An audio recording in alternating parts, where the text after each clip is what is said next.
Who do you see when you look at me? 'Cause I do not recognize the man inside the mirror. They feast on my dreams. I'm not who I seem to be. And somehow I lost myself along the way. Losing my sanity over strangers. When they see your wounds, it gets dangerous. Can I be myself? Is it safe yet? Yeah. Or should I hide my lies and keep on running? Take my chances, all unknowing. I smile, but life is misery. I hide my pain in this melody. They see my scars and all run from me. I don't know what they want from me.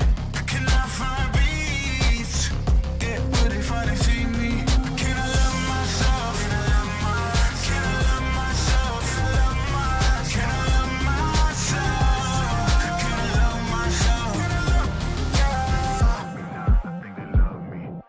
Trapped inside this maze, it's amazing. My phone's off, so don't call me crazy.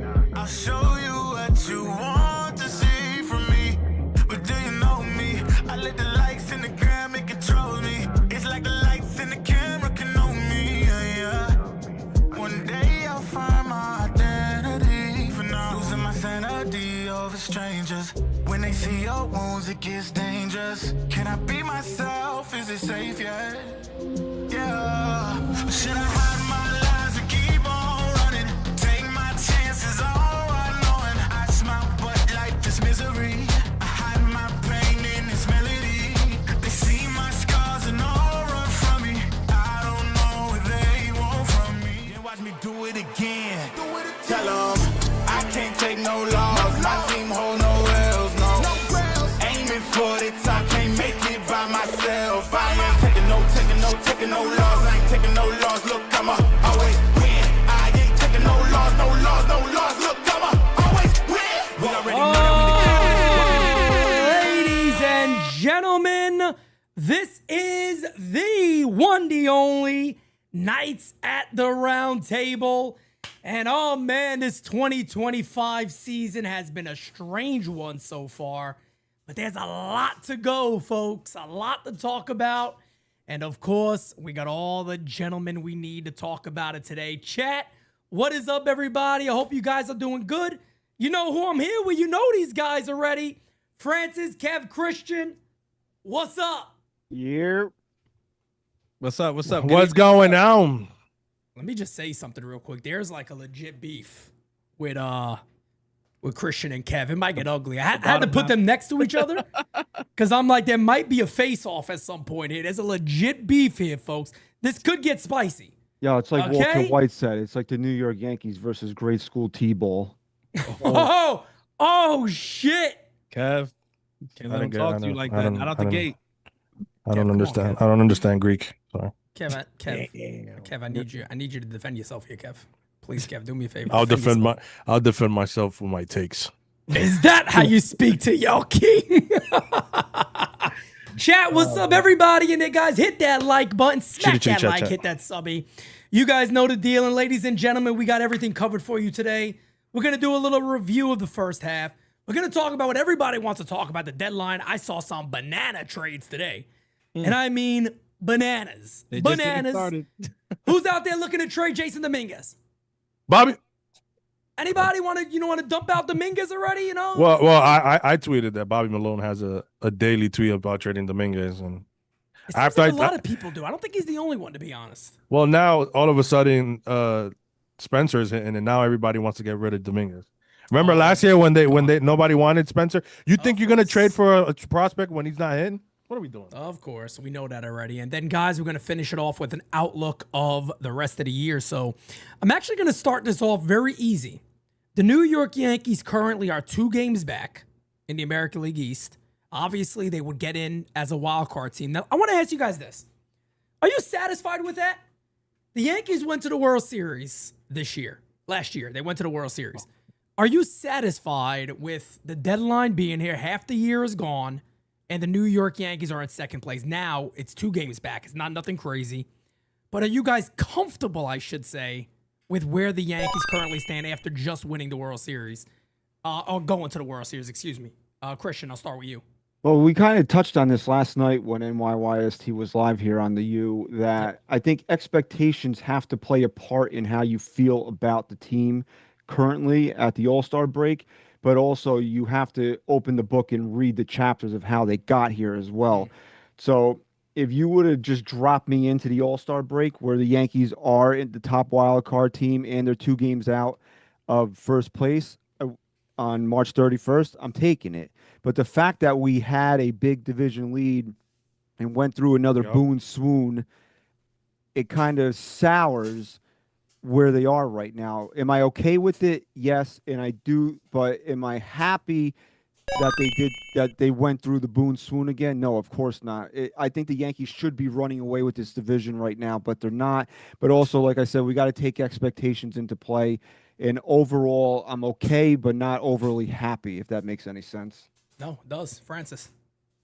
Yeah, I think when you phrase it the way you phrase it, like you take us back to last year's World Series, and then you think about it like that, it's not something that leaves me satisfied as a fan. I think if it was a situation where, like, coming into last year, they didn't even make, they didn't make the playoffs or something crazy like that, yeah, I think I'd be like, okay, well, at least they're in a playoff spot. But when you go from the pinnacle, winning the AL pennant, to, starting the season hot like they are known to do, and then just hitting a wall in the same month that they're known to hit a wall in, yeah, it's not something that you're satisfied with as a fan. I think them being a wild card team in July is just, I'm sorry, when you spend the amount of money that Hal Steinbrenner spends on his roster, you just don't expect to be putting out a wild card team in July. And I know that the Yankees and many people, the media pundits or whatever, will say that I'm just being a typical spoiled Yankees fan who doesn't know ball and doesn't whatever. But I'm sorry, it's not something that leaves me feeling satisfied. How dare you feel that way, Francis? I know. How dare you be a fan? I can't believe it. Nowadays, being a fan's a bad thing. Kev, what do you think?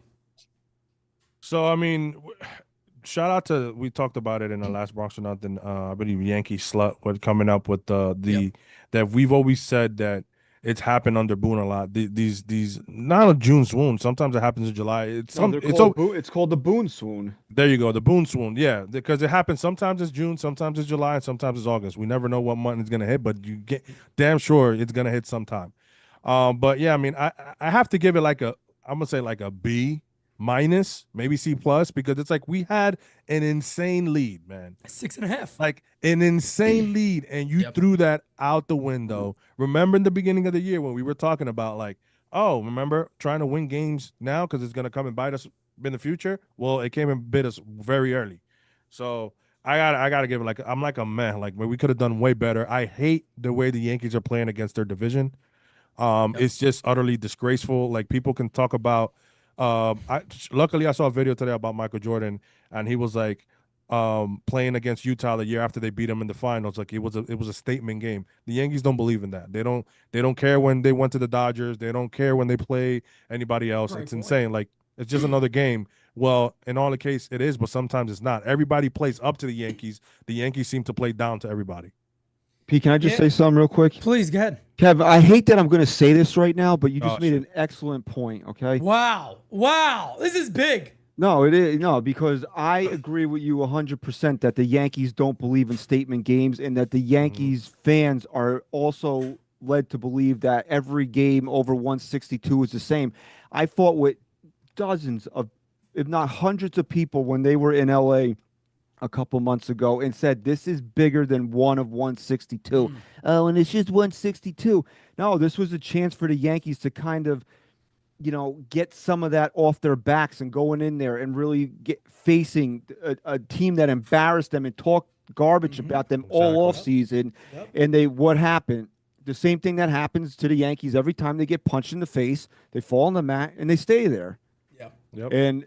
And the fans have been conditioned to think that way as well, whereas I don't feel that way. And if I hear one person tell me that after they leave Atlanta and these games in Toronto mean nothing, I'm going to pull whatever hair I have in my head out, because this is we don't have to get too far ahead, but that's a huge revenge series. That's a series the Yankees have to play above and up to their level of competition, and they just don't seem to do it. No doubt about it. And look, you guys said just about everything there, but I always go back to an episode of Designated Spitters we did, me and Francis, and the Yankees at that time had the biggest lead in baseball.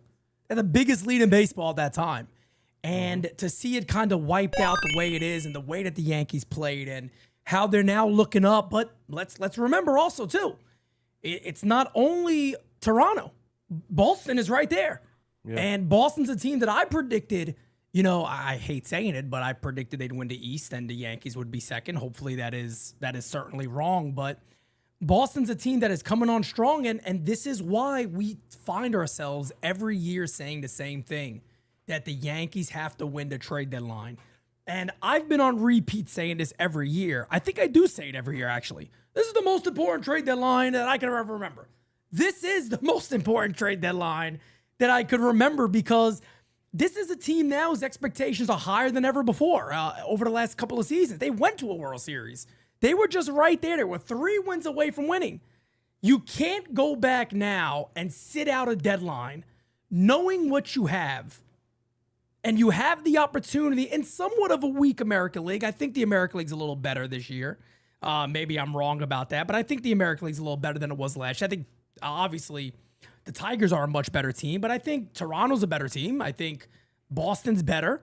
I think there's a lot of good there in the East, at least, and then American League overall. But the Yankees, I don't want to say I'm let down, but in a way I am kind of let down, I guess, where they are right now. But we do have a lot of baseball to play. We do got a deadline coming up. And if the Yankees can win that deadline, there could be some great things ahead for us. But let's get to some super chats real quick. Connor O'Neill says the 4 best in the business. Gold member out. Indeed, he is. I don't want to miss anybody. Melanie says, Pete, can you get A-Rod on the show? That would be nice, but if you guys heard A-Rod talking to Michael K show, yeah, I think you guys know what I'm talking about, the Volpe stuff. David says, Kevin was right. Kevin was right. Think you're the most realistic. Okay. Kev's the most realistic. Okay. Smack the like, hit the subby. But Jira, do me a favor if you're watching too. Anybody putting bogus trade rumors in there like this Travis Nitwit, go ahead and just kick them out of here if you don't mind. But we're going to continue on, folks. Let's do a quick review of the main players. I don't want to do a review of Mark Leiter Jr., okay? I don't want to spend any time talking about Mark Leiter Jr. I don't see You could just give the whole bullpen a grade, and that's it. You could give the entire bullpen a grade. So let's actually start at catcher. Ugh. Because this one is very interesting, actually. Austin Wells.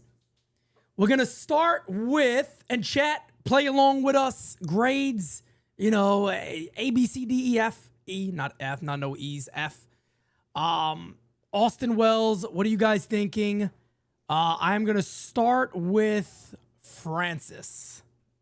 Wellsy. I'm not going to say an F. I think, catching, as we've heard, now they talk about the AL MVP race, it's the most difficult position to play on the defense. But that's no excuse, I think. And I'm not going to make any excuses for Austin Wells. He needs to be better offensively. He's a guy that, was called up and, earned his job, not just based off of what he did with the glove, but more so what he was able to do standing in that left-handed batter's box. He just hasn't been able to find any consistency this season. We've seen flashes. We've seen, stretches here or there, 2-3 games where he strings it together. Looks like he's coming out of it. And then he looks as lost as ever again. I think the best grade I could do, this is me being generous with Austin Wells, is a C-. And that's being generous. I started at a, to be honest with you guys, because I expected way more from him this year. Maybe that was unfair. All right. Kev? No, I agree 100%. I actually have him. I have him at a C. It was a C-. I just gave him a C. I'm looking at his splits now. He's turned a corner. Let's use the Boonisms. He's as of late, he looked better as of late, better swings. He's a guy, I think he reminds me a lot of, dude, you're gonna love this, Francis, J.R. Smith. He is streaky as hell. He, like, when he's hot, he's hot. When he's cold, he is ice fucking cold. It's insane. So, but his framing is always there. He's still doing pretty good there. I think the issue where it's still from last year, and I don't know when the Yankees plan to address it. We do need to get, like, I don't need him to throw a bunch of guys out, but we need to get better in that department. A lot of teams take advantage of stolen bases and are very aggressive on our catchers, so we need to get better in that department. Even though that's not a big thing in MLB, I do not care in close games. A base matters. So I got him at a C. All right, Christian. Yeah, I'm in that C range, probably closer to a C minus. I just expected more out of him this year to be a more consistent threat in the lineup. He's been better over the last couple of weeks, but I mean, overall, he's kind of been a disappointment. And like you guys have said, he's another one of these Yankee prospects that they just disappear for like weeks at a time. It's amazing how that keeps happening. Yeah, I mean, look, here's the thing with Austin Wells is the funny thing with him is that the ribbies and the RBIs are there. I mean, the ribbies and the home runs are there. He got 14 bombs already, probably on his way to 20 plus, almost a 740 OPS. If he could get that OPS to stay over 750, I mean, I think you're happy with that production. I think the problem with Wells for me personally is the batting average. And I know a lot of people probably aren't excited to hear me say batting average because what the hell does that matter nowadays? But I don't know why. I just expected a better average guy. I expected, at least, I'd say about 260. And the one thing I think that really bothers me about Wells is I didn't expect a 284 on base percentage. Because to me, this is a guy that I felt like is a professional at bat. It's like he doesn't walk enough. For a guy that I believe he has a good eye, I don't think I see Wells always chasing bad stuff. I think he's just overly aggressive when he's up there. Exactly. If he got into get better accounts, I think he'd be a lot better. But and again, I give him a C. I'm okay with sitting at a flat C. I know there's some people in the chat that been giving D's and D pluses and a few C pluses. A lot of C's also. Though. A lot of C's, a lot of C pluses, C minuses, C straight up. I am not. Look, I don't think any of us are giving up on Austin Wells. I don't think nobody here is saying that. I'm not. I'm not giving up on him at all. He is streaky. There's no doubt about that. But I think that Wells can put it together. I think his approach hasn't been as good as I would like it to be. The on-base percentage needs to be up, which is obviously going to increase the batting average overall. But the home runs, the ribbies are there. He hasn't been a terrible catcher. So, I'm okay with Wells. Moving on, let's throw another fun name out there, Jazz Chisholm. Now, we're not going to talk about his home run derby performance. Ain't nobody want to do that. But I will say this about Jazz. I'm going to start here because I was very, very high on Jazz Chisholm to start to see, even going as far as saying 30-30 is what I was expecting from him. And to be fair, I don't think he could still do 30-30. I don't think the stolen bases will be there, but if he didn't miss time and he was good, I think he had a very good shot at 30-30 this year. Agreed. But I'll say this about Jazz, man. Hey, where his numbers are right now, do I go A minus? But no, I'll do B plus. I'll do B plus for Jazz. I think Jazz has been really good. He's back to playing second base, the best defensive second baseman we had. And look, I said this the other day, and anybody feel free to disagree with me on this. As long as Jazz Chisholm's healthy, that's the best second baseman we have since Robbie Cano. I agree. No doubt about that. So Christian, go ahead. You could go. Yeah, I'm with a B plus for Jazz. I think he's the most dynamic I don't take this the wrong way. He's not Aaron Judge, but overall package, he is the most dynamic offensive player that the Yankees have. And what he can do with his speed and power, they don't have a guy like that in the lineup. And that's why the on-base percentage for him is so important to me, is that he can create runs on his own. And that I love it that he's done this whole 70% thing where he doesn't have to swing for the fences. He will get his home runs. Just get on base and create runs, man. And I think ever since he's been back from the IL, he's done that. And now he's back to being a second baseman. He looks smooth and natural out there. I mean, all the crap we give Brian Cashman about his trade deadline acquisitions, man, he did not miss with Jazz Chisholm Jr. And look, as all good trades are, look what he had to give up to get him. I mean, look, Goose looks like a phenomenal hitter. I mean, a phenomenal hitter. Yeah, the catching needs work. Everybody understands that. He's a perfect player, by the way, for Miami. They could kind of just let him grow and develop there and not have a ton of pressure on him. Yeah. But it takes a lot to give up on somebody. And I also want to touch on the 70. A lot of people read that 70% comment so wrong. Like they read that comment so wrong. Like, well, he's not really giving his all. That wasn't what he meant. No, not in the slightest. I That's knew not in the exactly slightest of what he meant. It's talking about the type of swing. Playing and Exactly. playing loose. You have to And playing understand- loose. It's not. You don't have to. Overdo what you do on the field. You just got to play relaxed, play loose, and to be fair, since he's come back from injury, he's been absolutely phenomenal. And that's what Connor O'Neill just said before injury gave him a D, but after the injury went from a B to an A. He's been excellent. Kev, what is your pick on Jazz? Well, I want to say shout out to like a Goose who's having a great season, but also Yes. Caleb Durbin turned it around. Caleb Durbin's having a good year. Caleb's at a 2 WAR. Like he's playing very good ball. So the Yankees did give up 2 decent pieces for Jazz, and to see Jazz. And listen, people were killing me for saying that I was still mad. That doesn't mean I didn't like the trade. I was just Goose was one of my favorite prospects. So, but Jazz has been a godsend. He's been like when he's on fire, man, he's on fire. And I think that 70% mindset has transitioned to stolen bases. This is why he's not stealing as much. They don't want him to get hurt. They don't want him to, you know what I'm saying? Like, so I think all that is. Listen, he could be a 30-30 guy, but I mean, No doubt. I think they got him. They slow him down. He's in the middle of the order. They're like, take it easy on the stolen bases, but that doesn't mean he can't score from first to third. First at home or second to third on second at home on a single. So also he is top 10 with playing a lot of his time at third, if not more than half. He's still top 10 in outs above average among the league in second baseman. So he's still playing, and we saw it as soon as he went back to short. I mean to second. We saw him turn to with Volpe. If Volpe would throw a little harder, it would be better. But we can get into that later. You want Volpe harder? Is that what you said? Hey, yo! Lord have mercy. You completely forgot. Didn't hear the word throw, but I just like you can see the dynamic middle infield that could be, and of course we'll get into the other guy later. But shout out to Jazz. He's having a great season. Where is he at WAR wise? I believe he's at 2.6. It's 0.1 off his career high. So there you go. I mean, come on, man. Yep, no doubt. I don't know, Francis, you still there? El Gato. Can you hear me? Yeah, we hear you. We just don't see you. Yeah, I don't know. My camera did that thing again. El All Gato. right, well, give us your take on Jazz. I hate my Jazz is a A- for me. The only reason I'm going a little bit higher is that he's been such a team player this year, and not playing out of position when he came off the injury after kind of being told at the beginning of the year by Aaron Boone and to everybody publicly that he knew where he was going to be hitting and knew where he was going to be playing, and then they changed the plan. well, smarter Yankees.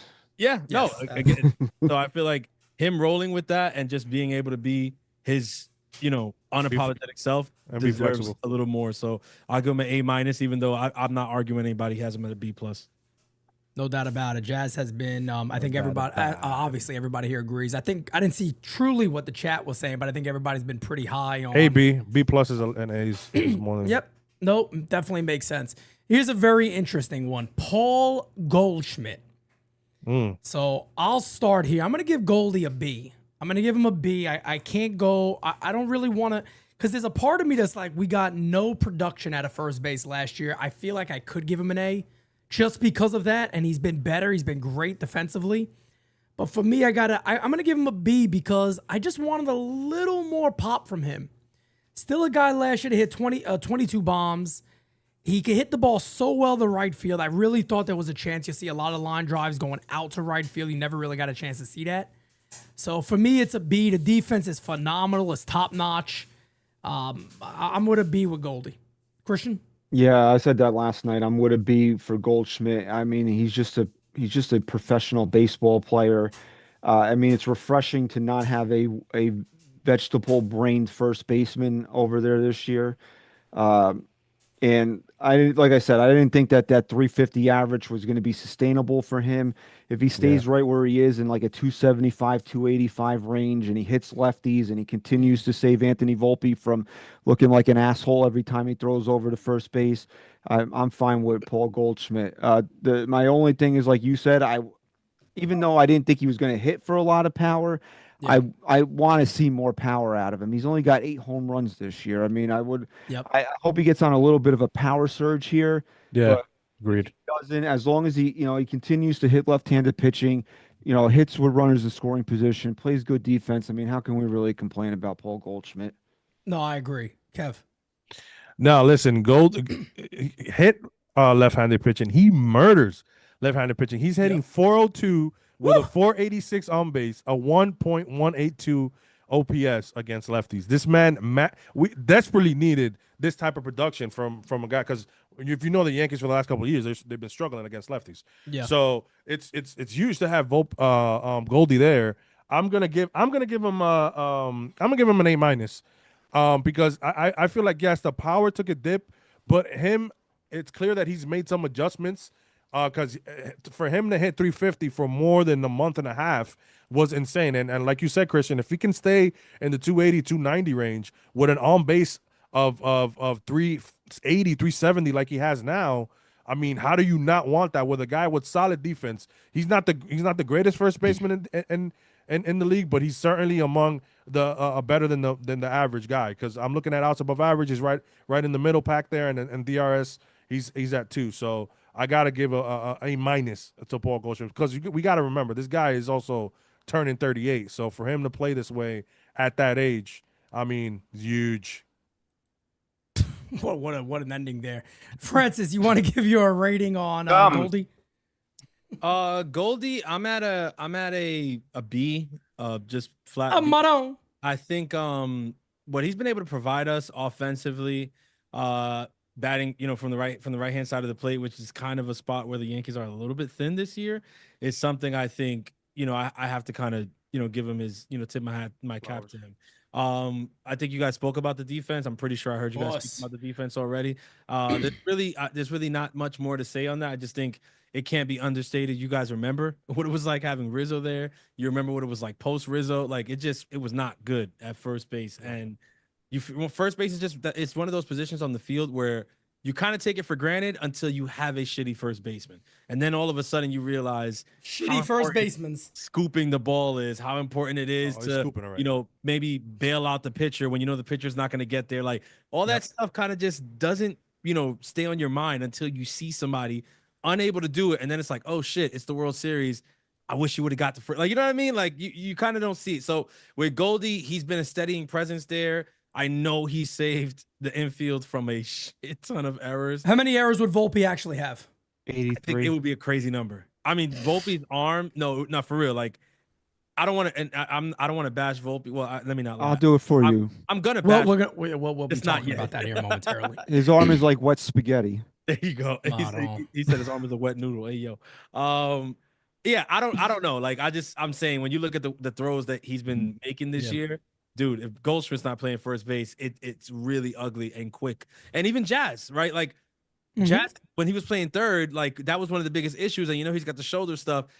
The biggest issue is the throws from third base. Sometimes Goldie saved them. A lot of times he couldn't, but he did save even some of those. Like Jazz's numbers at third would have looked even worse if it wasn't for Goldschmidt. So I'm at a B, man. I think he's brought a steadying presence. Fair game. I think that's correct. 350 plus in the chat, guys. 130 on the likes. I'm not gonna like it. Get those likes up. Get those likes up. Oh, we're going to say less. Actually, we're going to say more. Benny Rice. Ooh. Oh, Benjamin Rice. I tell you guys, I'm going to give a little spoiler. He might be top of my trade list. Oh, man. Wait a second. Kev, take it easy, you son of a bitch. Take it easy with me. All right, I'll get Christian on you quick, baby. You gotta hear him out. But let's give a lot of A's in the chat. A's for Benjamin Arroz. I'm gonna go ahead and give him a flat B. Is a B fair? I think that's a fair game with B. Look, has he exceeded my expectations? I'll be honest. Yes, he has. He has one of the most beautiful Savant pages out there. I mean, you look at this, that's a serial killer. That's what I call a serial killer right there. Crazy. My biggest problem with Ben is, where does he fit this club? Where does he fit this club going forward? Yeah. Alex says, thoughts on A-Rod's comments on Volpe. Alex, do me a favor, brother. Hold on to that as we get to Anthony Volpe coming up, probably right after Ben Rice. But where does he fit? That's my only thing with him on the outlook looking forward. But I am going to give him a B. I want to focus on right now. He's exceeded my expectations. He's been I think look, I don't have the numbers in front of me. I think Ben's been pretty damn good at first base. There hasn't been many times I've seen Ben Rice and go, this guy's not I can't see him playing first base for a while. Now, catching, on the other hand, I'm not as big of a fan. There's a lot of stuff I've seen from Ben Rice that I don't like when it comes to catching, but it's also hard to judge that when he's barely caught this year. So there hasn't been a lot of repetition there. B for me, very, very good player. Like him. I like him a lot. I really do. He's definitely grown on me this year. I'm going to go to Kev. Kev loves this guy, so I'm going to go to Kev. Ben Arroz. He's a Soy un guy malito, named Matt. malito, malito, malito is what he says. Malito Mayas. Give me that. Go ahead. I'm gonna give the guy an A plus. I am, and the reason why is because How much have you had to drink Are tonight? you fucking kidding I'm me? gonna give him an A plus because Pete, Get out of here. You're fucking with me. who has been benched more than Ben Rice and still been able to come up and still hit? Jason A+ is big. Dominguez. Hey, hold on, wait. Let me stop. A+ is Judge. No. No, Judge is there's no rating for Judge. I mean, He's an ass. he's stupendous. I mean, come on, bro, that's insane. That's freaking what do you call it? Whatever. I can't get with A+ though, but I can't get with All right, A+. I'll give you an A. I'll give you an no, A. No, Okay. you said A+. Keep your Okay. A+. Defend Now your you position. get I mean, that, if I can only give Judge an A plus, then yes. But Judge is on another level. I mean, Okay. he's on another stratosphere. Let's be honest, bro. Like there's like so. But Ben Rice, what I'm trying to say is they not only has Jason has been sat more, but Ben Rice has been on and off more. Like even now, Jason has had a nice stretch of consistency. Ben hasn't since Giancarlo came back. And now remember, in the beginning of the year, Ben Rice was on fuego when we didn't have a DH. So he was a very big part of that May month. So I got to give him his flowers for that, and for him to suffer. And me hear people on Twitter and social media say that this guy is not a good hitter and that this guy sucks and all this other thing last year, and for him to go go about his business, put on weight, go into the freaking get I was gonna say something completely off the line, and you got so thank God I stopped myself. But Okay, basically, you like him thick. he got thick. He made adjustments. Yo. ¿Qué fue? Calma. He made adjustments, and as you can see, it's paid off tremendously. He's hitting the ball a lot harder, like the analytic people love to say. And again, I have to think that I get what you're saying, Pete. We'll talk about this down the line in the trades, but he was a big part of the Yankees in the beginning, and I know people don't want to say platoon Giancarlo and him, but I think it's getting to a point where if Giancarlo doesn't get it going, that's what you got to do with these two guys. Okay, David says Ben Rice first baseman next year. Okay, we'll definitely talk about that a little more. I'm going to go to Christian. Yeah, I think Ben Rice definitely. This is for 2026. I think Ben Rice does fit this team as almost like a utility player type. Get him some at bats at DH. Get him some at bats behind the plate. You get him some at bats at first base. He pretty much has met what the expectations I have for him of being a guy that hits the ball hard, hits the ball for power. He's not a great average hitter. He's going to strike out a ton. And I'm giving him an F because I have to offset the A+ that Kevin gave him. He got a great balance. No, I'll give Ben Rice a B-. I think he's pretty much kind of been exactly what I thought he was going to be. He's not an elite hitter in my mind. He's a power guy. He's a guy that the Yankees want to develop to be a middle of the order hitter. It was Bob Klapisch I've been reading that they already think that. This is what I don't understand about the Yankees. You got Bob Klapisch saying that they already think he's a middle of the order hitter. And when's the last time Ben Rice played? Memorial Day? I mean, come on now. It's been a while. Kev is right about that. His playing time has definitely diminished. But for me, the way I look at Ben Rice, I think he's doing exactly what I thought Ben Rice would be doing. So I'm going to give him a B- overall. All right, Francis. Yeah, I'm at a flat B for Ben Rice. I think if I tell you going into the season that I expected the way he started the season, I'd be lying to you. I think that we knew, at least Francis knew coming into the year, that Ben Rice had put in the work in the offseason and that he looked poised to take another step forward in his development. To take the kind of step that he's taken in 2025 is something that's impressive. My hat's off to him. I don't think you can give him enough credit or praise for what he's done for the Yankees and what he did, kind of manning, holding down the fort while Giancarlo was out.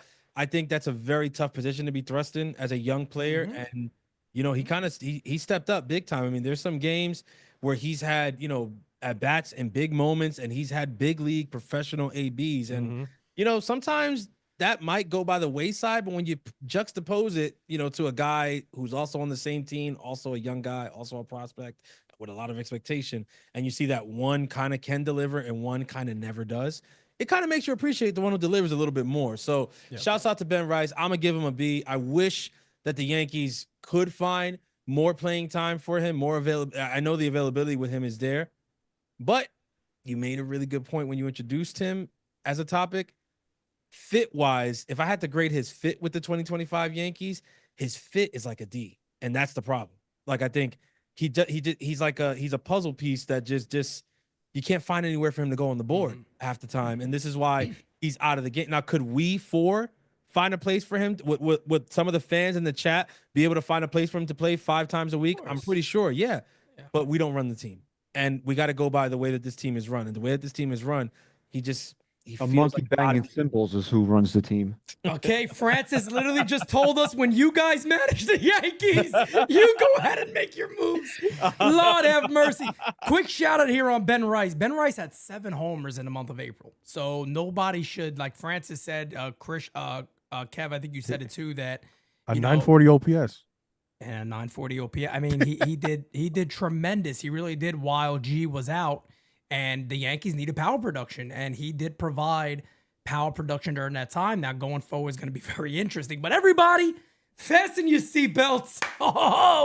Here we go. I've been waiting for this. Anthony Volpe is the topic of every Yankee fan conversation, to the point I saw memes galore left and right of Jazz in the home run derby. They did the Scooby-Doo thing where they pulled off the mask and it was Anthony Volpe sitting there.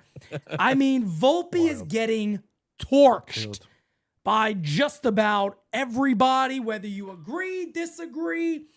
And here's the one thing I think I will say before I even give him a grade. Me personally, now, I think some of you are going to say you're done with him. It's over. Enough is enough. It's a failed experiment. He's a failed prospect. He's a bust. I'm moving on. I'm not there yet, believe it or not. I am not there yet. Am I getting close? I am, but I'm not there yet. I'm going to give Anthony Volpe.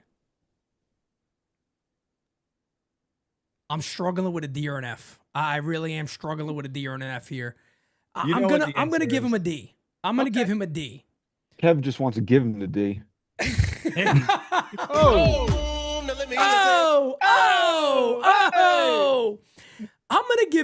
gonna give him a D. A flat D there, A-O. No pluses, no minuses, a flat D. That's it. It's all he's getting, damn it. Look, the defense has gotten worse. I made a short not that long ago. A lot of people commented on it where it was going pretty crazy. When I basically just said, look, if you're going to suck offensively, I need you to field the damn ball. Like, you need to be spectacular out there. He hasn't even been that this season. I don't know if Anthony Volpe is in his head. I have no idea. The other game, Francis, the game me and you called here, he made a pump fake to second base. Nobody was there. Nobody was on base. It was nobody on base. The kid made a pump fake to second base. Then he threw a ball 68 miles an hour, which is, to be honest, and I know people hear this from me a lot. Oh, Pete, they don't do this no more. That's a bench job. That's something as a manager, I look at it and go, what the fuck are you doing? That's not hustling the first. That's not hustling the first. It's the same thing. Thank you, Kev. 100% correct. That is the same damn thing. There is no difference. So I'm sorry, but I don't know about he's in his head, he's this and that. The numbers are not good for Anthony Volpe. He's getting close to his career OPS, which he had 666 his first year, 657. This year, 671. 663 for the career, Pete. 663 for his career, folks. This is 1,500 at-bats. 1,500 at-bats.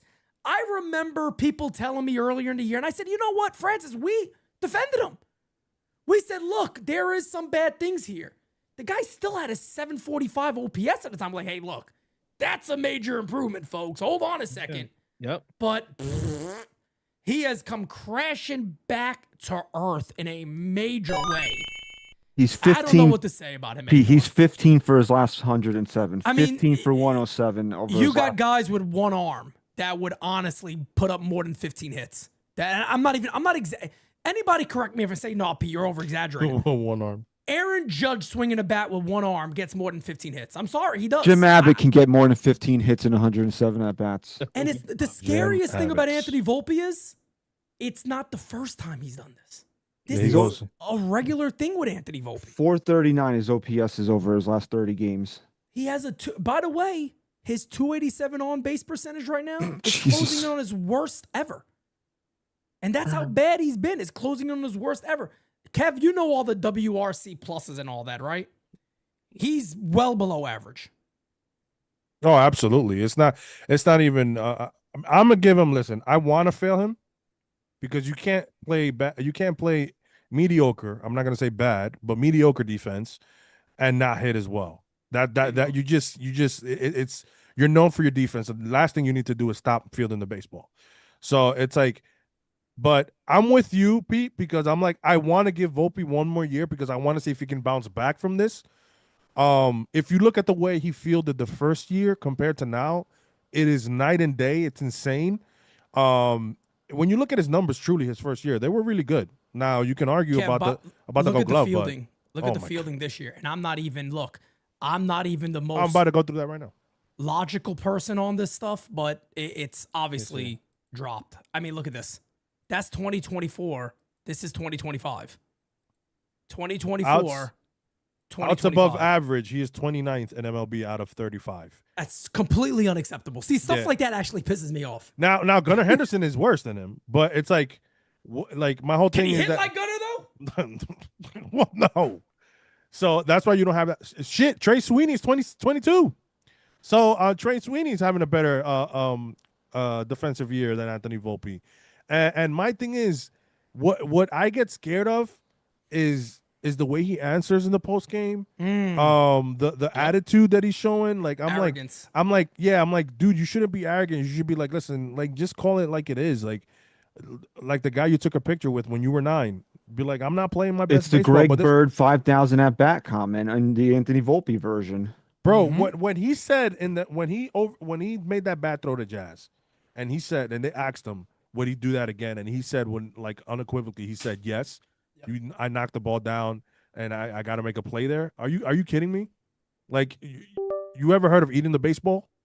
You know what I'm saying? 100%. So, and there was a couple of times that he had to eat the baseball in some of these moments. I gotta tell you, look, he is hitting 186 this year against righties. My God. 186 with a 262 on base. Like, you never in the last 25 years have I probably could go back and see a prospect or I don't know, like even a player that the Yankees have kept and defended with this amount of certainty that's hitting 186 against righties. Like, I mean, it's insane, and this is why we get upset as fans, because it's like you're telling us to our face that what we're seeing is not there. It is. Call a spade, like my man Francis says. For you to sit there and shout out to Meredith for her doing her job and to cut the press conference, go in and tell them that Volpe is elite. That's insane. Honestly, that shit's bananas. On his worst year? For him to tell Meredith Marakovitz he's fucking elite, and he didn't because this is a guy who apologized for saying shitty. He apologized for saying shitty, and now he says he's fucking elite. Where? On his worst year, you're going to go ahead and say that to us fans? So it's like, listen, I hope he bounces back and he has a tremendous second half and we won't have this conversation. If he goes on a tear, it is clear that Anthony Volpe needs rest days because the numbers are there. He is much more better when he comes on when he takes breaks or he gets off days. So there's something there that the Yankees have to tap into. If you want to help the kid, then help him be successful. Like, help him give him days off more routinely. I don't like the fact that there's been days where Anthony Volpe's off, like, and Peraza, like, oh, who's gonna play that? Put Peraza there. Why is he on the roster if he can't play short?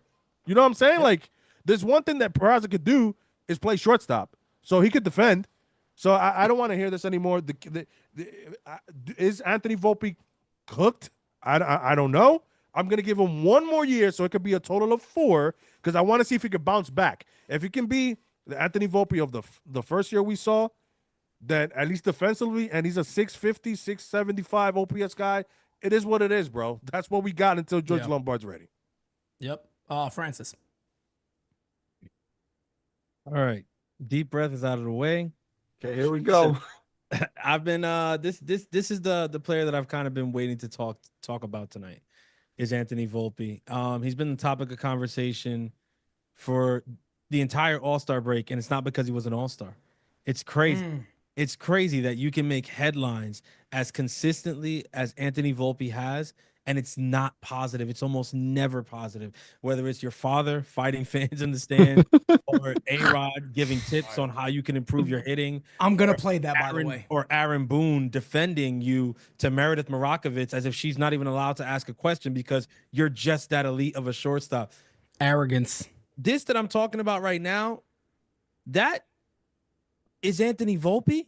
Are we talking about the same Anthony Volpe that you can't question his thought process on a play, a third-year player, and God forbid you question his thought process on a field out there because he won one Gold Glove that, excuse me, was debatable at the time. 100%. That Gold Glove 100% that he debatable. won was freaking debatable. It's not like he won a platinum glove. It's undeniable. He's not Carlos Correa out there. He's not Francisco Lindor out there. Like, who the hell do you think you are? And I'm sorry. I was saying, I was like, talk about Volpe. Don't raise your voice. Wait until Raise your voice. Like, Raise your voice is what we're here for. I'm so over the shit with Volpe. And again, I said it earlier. I defended him because bro. I don't blame him for the whole thing. I blame the Yankees for most of it because even the fact that he sits in those pressers that Kev brought up, right? He's like, he sits in these pressers and he gives these answers. It's almost pompous. It's arrogant. It's whatever. Very arrogant. Yeah, very pompous. From? Who do you think he gets the organization? That's Aaron Boone. Yes, all day. And that's my biggest problem with him. Yes. Boone is probably going up to him right after those plays happen, right after the game saying, hey, you keep doing what you're doing out there. We're behind you. We believe in you. You're fucking elite. I mean, Pete brought this up a couple weeks ago. The stuff that they were doing with Gleyber Torres, right? Yeah. What was it they were telling him? You're the best shortstop. You're the best shortstop in the league. We have nobody else. Exactly. This is typical Yankee propaganda. This is what they do. I am all for mental preparedness. I think that is a huge part of the game, especially a game like baseball. I think it's something that is lacking probably across a lot of the teams, and I'm glad that the Yankees make it a focal point. The problem is you are mentally preparing people with bullshit. Anthony Volpe is not an elite shortstop. Full stop. Yeah. I don't care who is out there saying that they know ball or they know they are wrong. He is not an elite shortstop. There is no redeeming quality about Anthony Volpe as a hitter. Not one. I went through every single stat you can think of offensively today. There is not one. I even disagree with Yankee Slut. I rarely disagree with Yankee Slut. Yankee Slut was like, well, he's a high contact. High contact when you're hitting the ball in the 80s off the bat means shit to me. It doesn't matter. It means shit to me. Doesn't matter at all. I'm not going to go back and forth with Alex Emmanuel Rodriguez and say, like, I know better than you because I'm some dipshit on Twitter who Google stats before I beat my, I didn't want to say. Yo. Beat your meat. That's what these dudes do. I'm going to argue with numbers? Yeah. Damn, that's wild. Luckily, it's electronic spreadsheets. They can't get stuck together. I mean, luckily. But my thing is, these people think that you go up there, you look at certain stats, you look at certain things, you spend enough time on Savant and Fangraphs and all this stuff, it makes you qualified to go toe-to-toe with somebody who knows more about hitting than half of us will ever can even fathom. I'm sorry, I'm just not doing it. Anthony Volpe, there's no redeeming quality to him as a hitter. Not right now, not last year. In the first year, that was the best offensive year we got from him. And even back then, we didn't know it. Typical Yankees fans, right? We saw that first year. We were like, damn, man. I mean, if it's only up from here, this is going to be a good player. No, buddy. It's only down from here. I would kill to see his first year numbers offensively right now. Yep. It's not there. The ground ball percentage is freaking up. He strikes out damn near 25% of the time. His average exit velocity is 88.9. 88.9. Ben Rice is almost 94 miles an hour. Average. That's ridiculous. 5 miles per hour more, and he barely sees pitchers. He doesn't see live pitching. Anthony Volpe plays every single day. Every day. Never sits. Never sits. This is my thing. To put a pin in this, because I could literally do an entire dissertation on this shit. But I'll put a pin in it. I'll put a pin in it here. When you have a player that cannot be questioned, that cannot be sat, that cannot be criticized, I'm sorry. But I also cannot watch the player. So if you can't criticize him, can't sit him, can't say anything, then I can't watch him. Sorry. That's it. That's the position that they're putting me in as a fan. I can't support that. I just can't. And now we got to listen to pompous arrogance in post games. Now you got the nerve to be getting chippy with people in there. Like, Well, you're a 10-year vet. It's funny you say that because I've been saying this for years. That's one of my biggest problems with Aaron Boone. And people are like, oh, but it's Aaron. No. Nobody ever says everything's Aaron Boone. I simply say it's one of the main things. Oh, this guy hates Aaron Boone. There's nothing Boone could do right. If Aaron Boone just told the truth, and again, you don't have to throw any player under the bus. I don't want him to. But if you told everybody what everybody and their mother watched and witnessed, and just simply said, hey, you know what? I could see how you would see it that way. Maybe he needs to eat that ball. I got to watch it again, whatever it might be. But to sit there and defend the indefensible, that you can't defend this, that's the shit that drives me bananas. Christian. I said last night, okay, I was not going to get worked up over him anymore. Oh, shit. Here we go. The first okay of the night, by the way. And then I heard Francis, and I'm getting fucking worked up now, okay? Oh, shit. Look at these numbers right here, okay?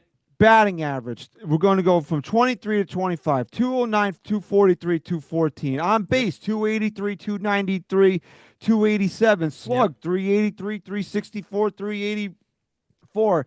OPS 666, 657, 671. OPS plus 81, 86, 86. You guys notice something there? This is who he is. I'm sorry, my voice just cracked. It's all right. Let it crack. Bro, this is who this guy is. Okay? I'm genuinely asking people on social media now. Tell me what you see that I don't see. I'm almost 42 years old. These things don't work as well as they used to. So tell me what I'm missing. It's all bullshit. Nobody can. Tell me what I'm missing. You can't defend us. Because the most common response I get is they don't have any better. Well, if you're telling figure me, it the fuck out. If you're telling me stupid, man, that your response to why you're still defending Anthony Volpe is they don't have anyone better, you have no defense of Anthony Volpe. Exactly. I'm not sitting there telling you that Oswald Peraza should be the everyday shortstop for the Yankees because his OPS is fucking atrocious. He should be thrown in a goddamn river for having an OPS as bad as that, right? But guess what? You can play him 2 or 3 times a week just to get Anthony Volpe out of my face. Definitely. Okay? Definitely.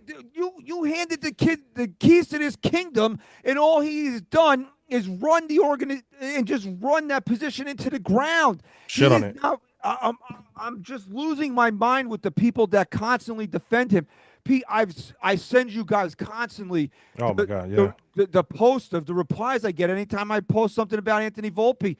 Somebody got the fucking balls to tell me today, if it wasn't for Anthony Volpe, we wouldn't have Max Fried. What the fuck are you talking about? Nuts. People are nuts. What the fuck does that have to do with it? Somebody told nothing. me because he gets paid nothing. So you need guys like that. Somebody told me last week that I should lay off him because he has feelings. What about my feelings? Look at me right now. Look at me. I'm driving a poor man nuts. I'm going to have a goddamn heart attack talking about a 25-year-old kid playing baseball because he drives me fucking crazy watching him every day. His play discipline is bad too. I beg the Yankees, just get him out of my face for 2 or 3 days. You don't have to bench him permanently. Let him think about this. Let him know that, hey, you know what? If you don't fucking clean this act up here, we'll find somebody that can. George Lombard, you know what? You barely played at AAA. He doesn't even need to. We'll bring him up and do the same thing. You want to have a career here? Fix this shit, man. And I got called nasty, disgusting names, and I'm not even exaggerating that, when I tweeted the same exact thing that Alex Rodriguez said on Michael K's show. He needs to be a more line drive gap-to-gap hitter, hit for contact. And it was, you're stupid. What do you know about baseball? What the fuck does Alex Rodriguez know about baseball, asshole? 700 home runs? Give me a fucking yeah. break, Can I just also add Yes, to because Christian my and blood pressure is while Christian catches his breath, like, and Francis like points, like, the fact that this beat writer wanted to quote tweet Alex Rodriguez's comments from Michael K show, and say that the launch angles from 15 degrees or lower has a 700 OPS, and from 15, like, that shows me the What beat writer was this? I'm not gonna give him any clout because he has a lot of shit takes. So The jerk off said this? Yeah, no wonder the jerk off. Chris Kirshner would say that. The fucking dumbass. Based on MLB.com, Pete. Chris, by the way, Chris, in about 10 minutes, more views than your entire podcast, you and the other fucking jerk off in that amount of time. Good job, both of you. Keep hating on me, brother. I hope you do. Listen, shit takes over here. Shit I can takes. show my cock and get more views than you. Anyway, let's keep it going. My Johnson, Pete. Sorry. It's my Johnson, okay?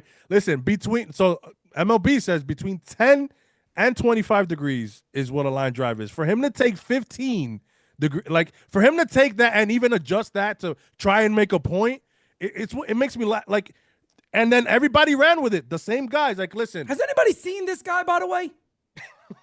You're going to tell Alex Rodriguez you don't know what he's talking about? But this is what I say. You of all people are Listen. going to tell Alexander Rodriguez.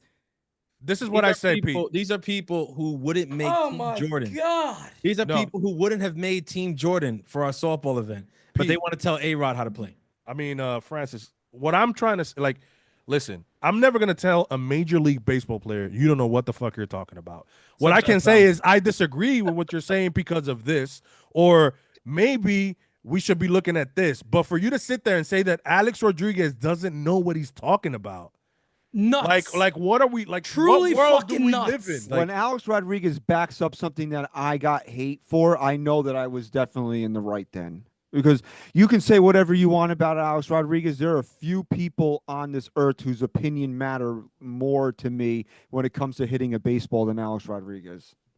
can you guys give me a player that might have been bad with the New York Yankees and was there maybe a little bit too long, but the Yankees maybe cut him or whatever the case may be, like, or a prospect or a regular player that you guys could think of maybe that's been this bad or anything close to offensively? Prospect coming up that got this much leash? Nah, this much leash, no, there has been none.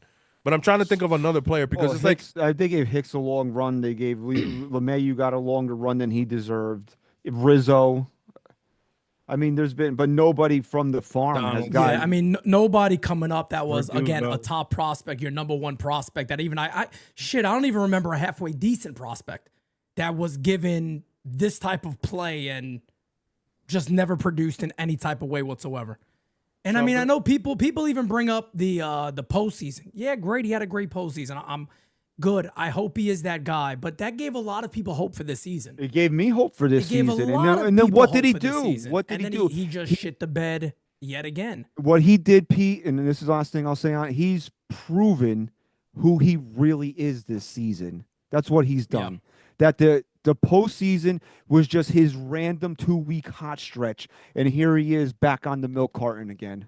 Yep, no doubt about it. So I do want to play A-Rod's comments. First, I want to get caught up with Super Chats. David Miser says, we have 3 years after this with him, so we still have a year or so, but A-Rod was right. Change his whole hitting, go to singles and doubles, and run a lot more, and his defense is like he's not thinking.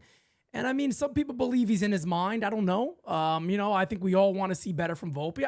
Look, again, this is one of the biggest problems with talking about baseball in general today is, right, if you criticize, people right away automatically go to, well, you just don't like the guy. I don't think anybody here dislikes Anthony Volpe. Why would anybody dislike we want Anthony him to Volpe? succeed. Like, can you see this right here? This is sitting right next to me as I record. I hate him so much that I put this on my fucking desk, right? I defended him. I say it all the time. I got the only signatures behind me I have is Juan Soto, which Yankee fans are gonna boo, and right there, Anthony Volpe. That's it. I want to see Volpe do good. This is insane that just because we're criticizing a player or because we criticize the team, we're like unhappy, whatever. Like, no, we just speak like the everyday fans. When you're sitting in the stands, when you have conversations with people. I went to the Dominican Republic last year, and I had a conversation with a random dad and his 17-year-old kid about Aaron Boone, about the Boone Swoons. He's like, Yeah. why does this continue to happen under Boone? I don't know who that guy is, Christian, and we had the same idea. Like, so for you to sit there and tell me that what we're talking about is farce, it's insane. It's just but the problem is, remember again, shout out the Yankee slut when they went over that stuff. It's not like a team trend. It's not like a multiple team trend. It was, what was it again? Over the last multiple years, one team, but it wasn't ever a repeat. No team repeated. It was 5 teams. Only the Yankees. 5 teams, 2 1 year, and then 3 in another, and then There you the go. 5-year span, the Yankees did it every year. So they did 2 things. They did it every year, and they were the only team that repeated. Yep. So, DJ like- Steele with a super chat says Volpe's a bum. He pronounced the S in Illinois. Damn. Okay, he's a bum. All right. Smack the like, hit the sub. Steele's also adds in. Volpe likes the taste of adhesive on stamps. Okay. He has another one. Volpe never got an owl from Hogwarts. Hashtag bum. I think he has another one coming up. Volpe never had cats rub up on his leg. Hashtag bum. Rah-rah cuts him off. Volpe is the new Edgar Berlanga, king of NY. Yeah, he's something all right.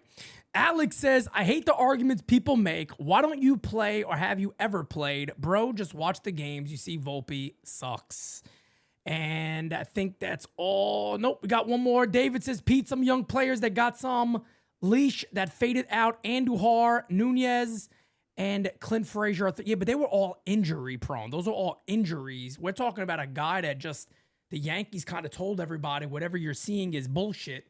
He's fine. He's good. The defense of him is crazy. And, you know, just to kind of wrap up the Volpe stuff, this is why people don't understand why there was a lot of the comparisons early on from the year, especially from me, when I said give Dominguez the Volpe treatment, is because the Yankees, let's not front and act like the Yankees didn't play Verdugo over Dominguez last year. To the point, the Yankees even said, they didn't have to say this. They had to say nothing. They said they're a better team with him.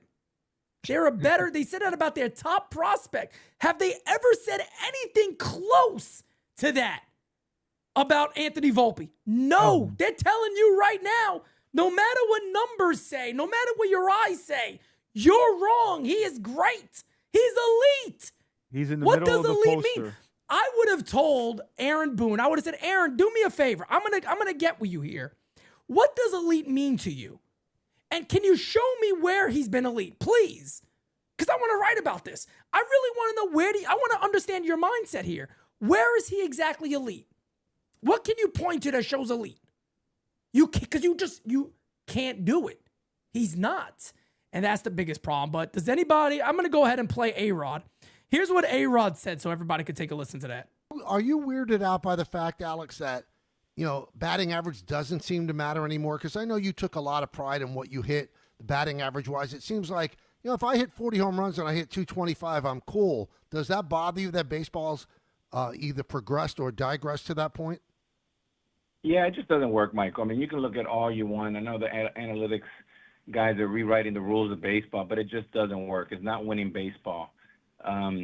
You know, you take Volpe, for example, and I think Volpe is a nice player, and I think he'll be the first one to admit you just cannot win a World Series with any player, not to personalize it to Volpe, but hitting 215. And I know he's hitting something like 150 over the last 35 games or something.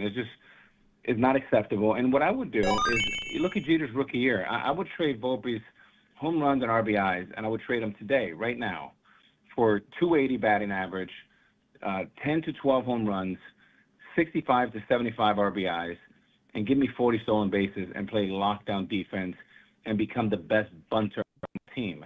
Now, that is a formula to win. What they're doing today, and I'm not sure who to blame. Is it Volpe or is it the instruction he's getting? But it's just not working for winning baseball against great teams. They're going to beat up bad teams, and they did that a little bit, before the Cubs. But then when the Cubs come, or here comes the Red Sox, or here comes Toronto, that's when kind of you get exposed a bit. Now, I know you watch the games closely, so what do you see when you see Volpe? What does he have to do? Is there something in his swing that could be corrected, Alex?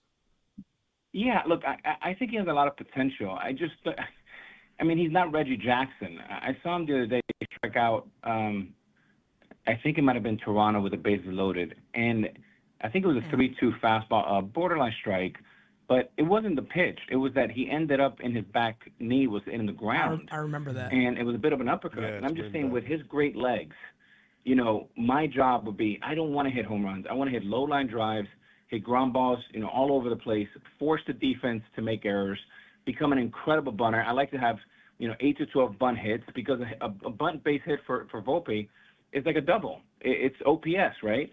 And you got to be able to use all the clubs in your bag. You got to be able to use them. And I think they minimize them to using just, he's not a power guy. He's never going to be a power guy. I make an argument. If he hits 30 home runs, it could be bad for him because he might hit 160. And I'm not sure how front offices will look at that. So That's a great point. I just think he has to be a better bunter, focus on his legs, continue to be base running, play the ball a little bit more aggressively. And with 2 strikes, you cannot strike out. You got to put the ball in play. It's okay if a big guy strikes out, like a Gallo or Stanton or someone like that. But someone with great legs, boy, I tell you, as a shortstop, Michael, if Ichiro struck out 200 times a year, 150 times a year, I would be throwing a Christmas party. But the truth is, you couldn't strike him out, and you always had to make a bang play at first base. You know, I just want to throw this out there too, because people are tending to forget about this. As I'm going to get to the Jonathan, your super chat here momentarily, but people forget that Aaron Judge said the same thing. Are people shitting on Aaron Judge? You're talking about the greatest hitter of our generation, or the greatest hitter that maybe a lot of us have ever seen. And Aaron Judge said it. He said, "I want to see Volpe hit the ball on the ground more, use his legs." It's exactly what he said. I don't remember people shitting on Judge. Yeah. Was Judge getting shit in office basically saying the same damn thing? That was this offseason. What can he do more? Or it might have been last offseason. It was one of them. But Judge said, I want to see him put the ball on the ground more and hit line drives and use his speed. So is Judge is also wrong too? Yeah, Because nobody's Judge believes in batting average, so he doesn't know what the hell he's talking about. I mean, A-Rod brought up batting average, and people are going to say he doesn't know what he's talking about. I think at the end of the day, I don't know how somebody can listen to those comments from Alex Rodriguez and say that this man doesn't know what he's talking about. He literally mapped out a surefire way for Anthony Volpe to become a productive hitter in the New York Yankees lineup. Now, if he wants to continue down this path of, you know, launch angle and I'm trying to hit more home runs and OPS and all that shit, beautiful. But then you're not a fit for the New York Yankees, and the Yankees have to realize that sooner rather than later, because what he said at the very beginning was, to me, the most important line in this whole thing. You do not see very many World Series teams with hitters hitting 214. All right? That is the end all be all. And this is why I love when I hear people like him speak, people that get it when it comes to the Yankees. We're not talking about, can you win 92 games with a shortstop like Volpe? We're not talking about, can you win a division? We're not talking about, can you get to the ALCS? Are the Yankees trying to win a World Series or not? Because if the goal truly is to win a World Series, then this cannot be the production you're getting at one of the most premium positions on the entire field. I'm sorry, but look at the playoff teams from last year. Who had a shortstop like this?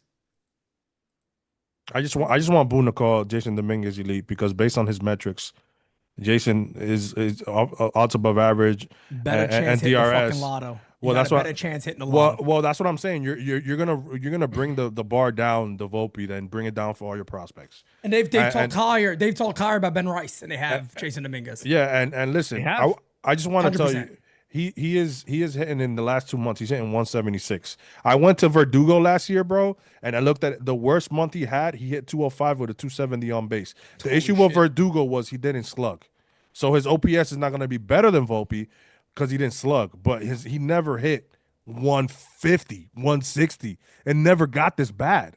So it's obvious, bro, that Volpe, like, there's something, like, you can't hit below the Mendoza line.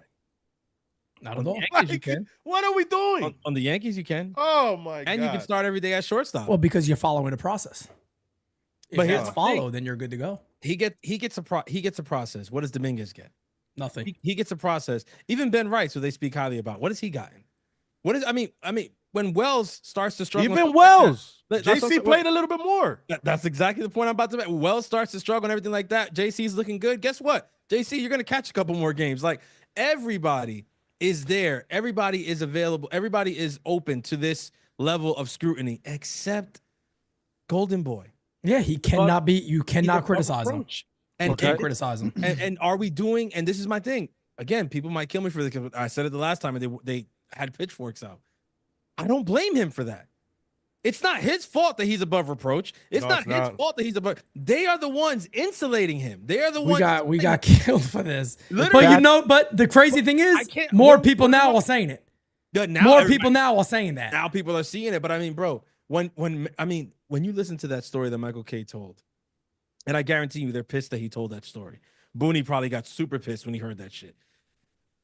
About what? What the story about what Meredith said? Oh The question that she asked wasn't even borderline disrespectful. Not at all. No. This is a regular question. And she's from Yes. And yes, this is what I'm saying. Like, you know that she's not trying to, dude, the Yes people in there, they have a job, all right? They have a goal, all right? This is home team, okay? They're not going out there trying to, you know what I'm saying, have a gotcha moment or whatever. Like, that's not going to do anything for Meredith Marakovitz's career, okay? Not at all. No. She's not trying to have a gotcha moment with Aaron Boone. She's not trying to shit on Anthony Volpe. She's trying to deliver, you know, on her job, which is to provide educational, you know, content for the people who are watching these post games and stuff like that. If you're not going to allow her to ask that question and give a real answer to it, then what are we doing?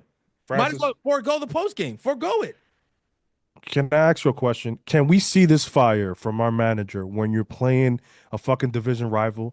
Can we see a fire from this manager when you're playing the Dodgers, when you're playing the top tier teams? That's when we need, he's fucking elite. You're fucking savages in the box. That's when I want Boone to be aggressive. Don't fucking be aggressive to fucking Meredith Marakovitz or a fucking reporter who's just doing his job. You're the reason. He should have. One of the main reasons you're there is because the way you handle the media. So that's something the organization should apologize to her for, because that's bullshit. She's doing her job. You're lying to her. He's not. There is nothing that shows that he's elite. And this is IKF all over again. Talking to the lady like that, to Meredith Marakovitz of all people, that is very popular, by the way. Is it even IKF? It's worse than IKF. It's worse than I. I looked at the numbers. IKF was never this bad. I have never seen No, anybody defended by any organization this way. Yeah, defensively, that's a different. I've never seen a player defended by an organization this way in my life, ever. No. I've never seen anything like this. I've seen it by, you know what's crazy, Pete? Because we have seen this before, but not the organization. We've seen fans have a Delulu relationship with a guy that you're just like, because I've seen it. Look, I'm not to, you know, whatever. I can't think of another thing, so I'm going to go with this example. I'm not trying to piss off Mets fans or anything. But if you remember the Michael Conforto saga, okay? Yes. I was told that Conforto was better than Aaron Judge.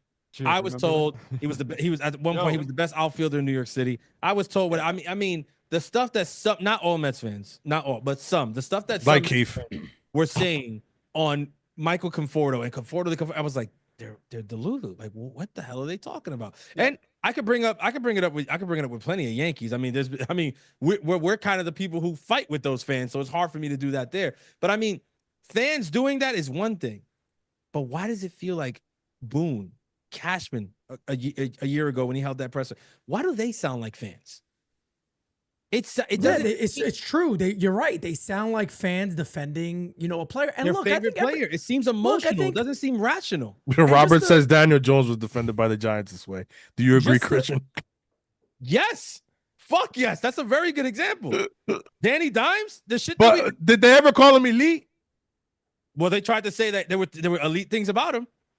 They said his athleticism, that he was elite. They try to tell people that he was as athletic as half the best running quarterbacks in the league. They were like, in a couple of years, you could start looking at him, putting him in the conversation with guys like Jalen Hurts and I'm like, wait, what?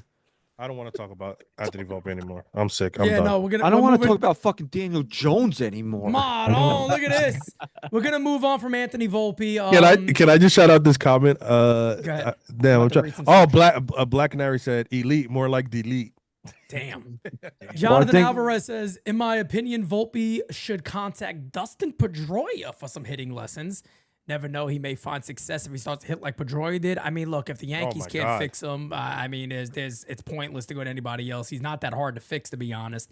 I think it's just an overall mindset. And I guess the one thing that I will say before we wrap up on Volpe and go to the next player is Anthony Volpe, before he came up, there was two things he struggled with that I was told. And again, right here in this community, the videos are still there. You go see them. Struggles with the slider away, and he struggles with good velo up in the zone. He still struggles with both. This is going on past year 3. He's going to go into year 4, you know, having trouble with the same exact issues. big problem there. And look, everybody here wants to see Volpe turn it around and be the player that we'd all hope he could be, because that means we win. The Yankees win in general. Next guy on the list, we'll try to make these ones a little bit faster than Anthony Volpe, so we get into the trade Anthony deadline Volpe was talk. going to do, yeah. We knew the Volpe one will be a lot. Yeah. Big one here, Cody Bellinger. Big one. Belly! Cody Bellinger. Oh, I'm going a full B+. Belly! I am going a full B+ with Belly. And I can't wait to get the trade topics, because he's a name I'm going to mention for something. Man, calm down before you think I'm trading them. Take it easy. Cody Bellinger, to me, and Christian, I liked a lot of your takes on him yesterday.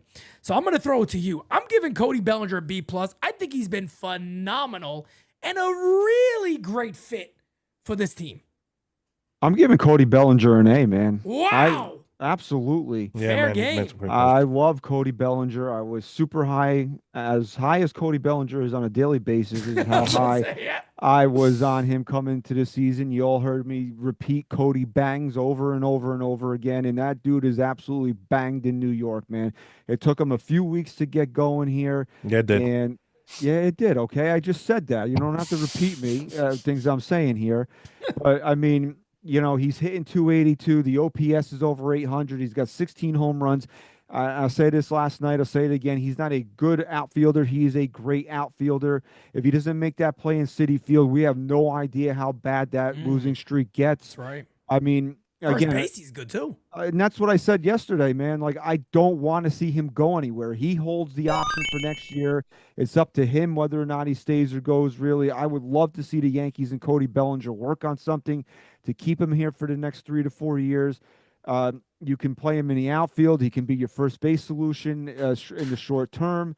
No one's saying that this dude is Juan Soto, but when he was essentially brought here to be Juan Soto, you replace him, I should say, you really can't ask for anything more than what Cody Bellinger said. And I'll end my take on Cody as I ended it last night. There's no higher praise than when Paul O'Neill calls you a baseball player, and that's what Cody Bellinger is, a baseball player. I agree, 100%. Francis.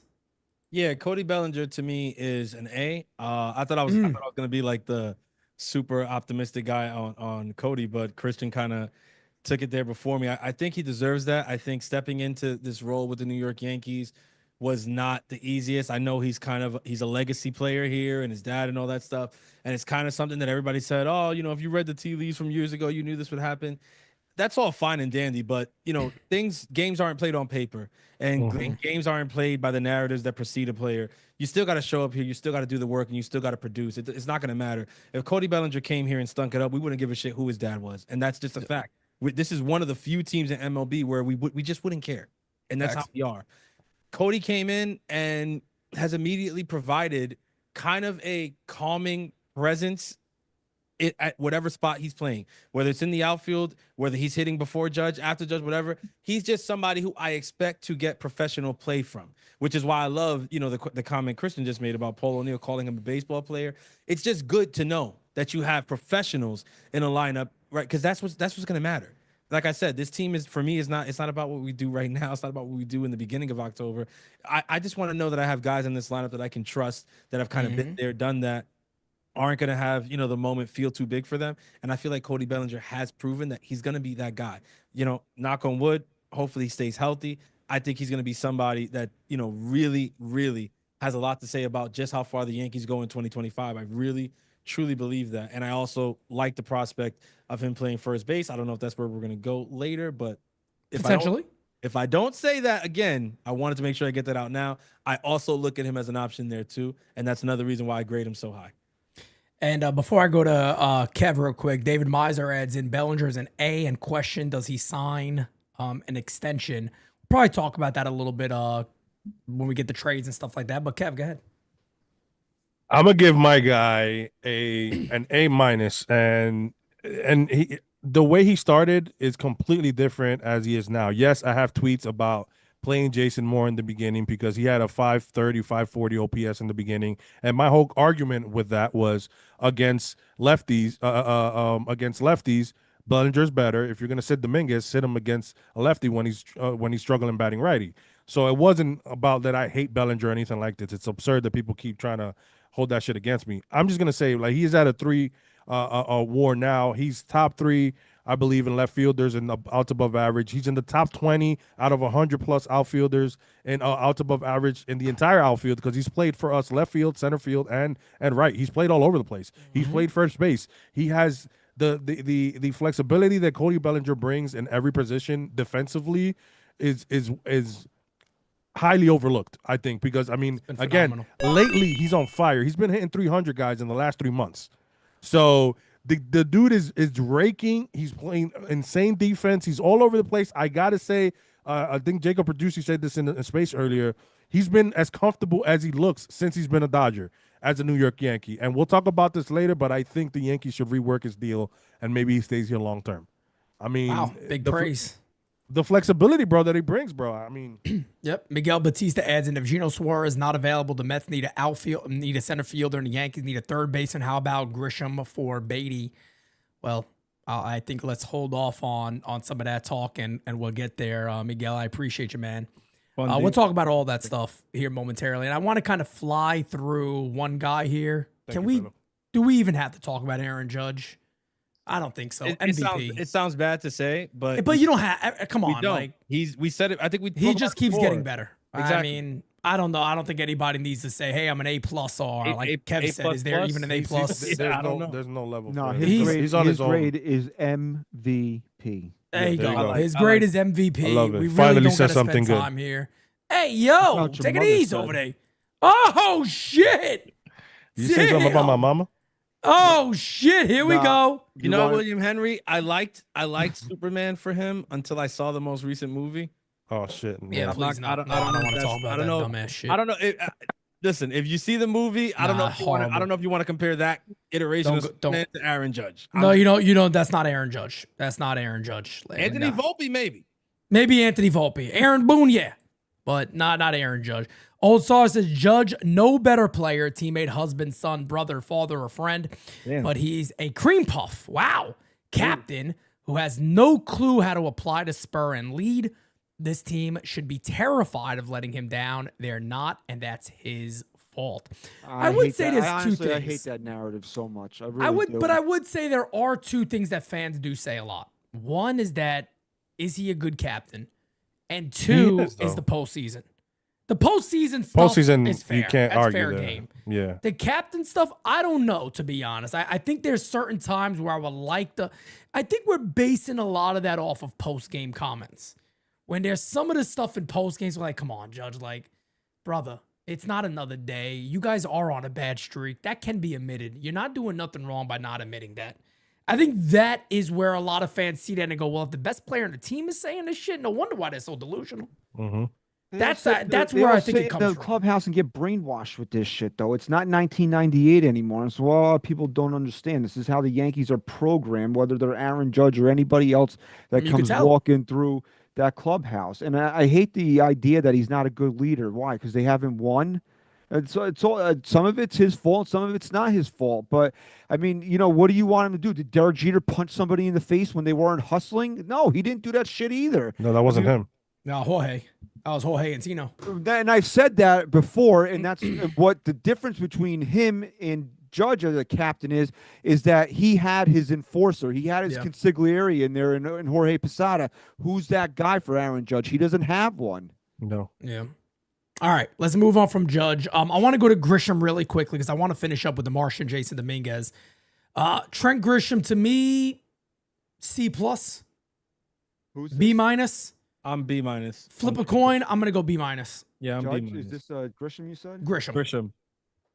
Yeah, I'll give him a B. I'll give him a B-.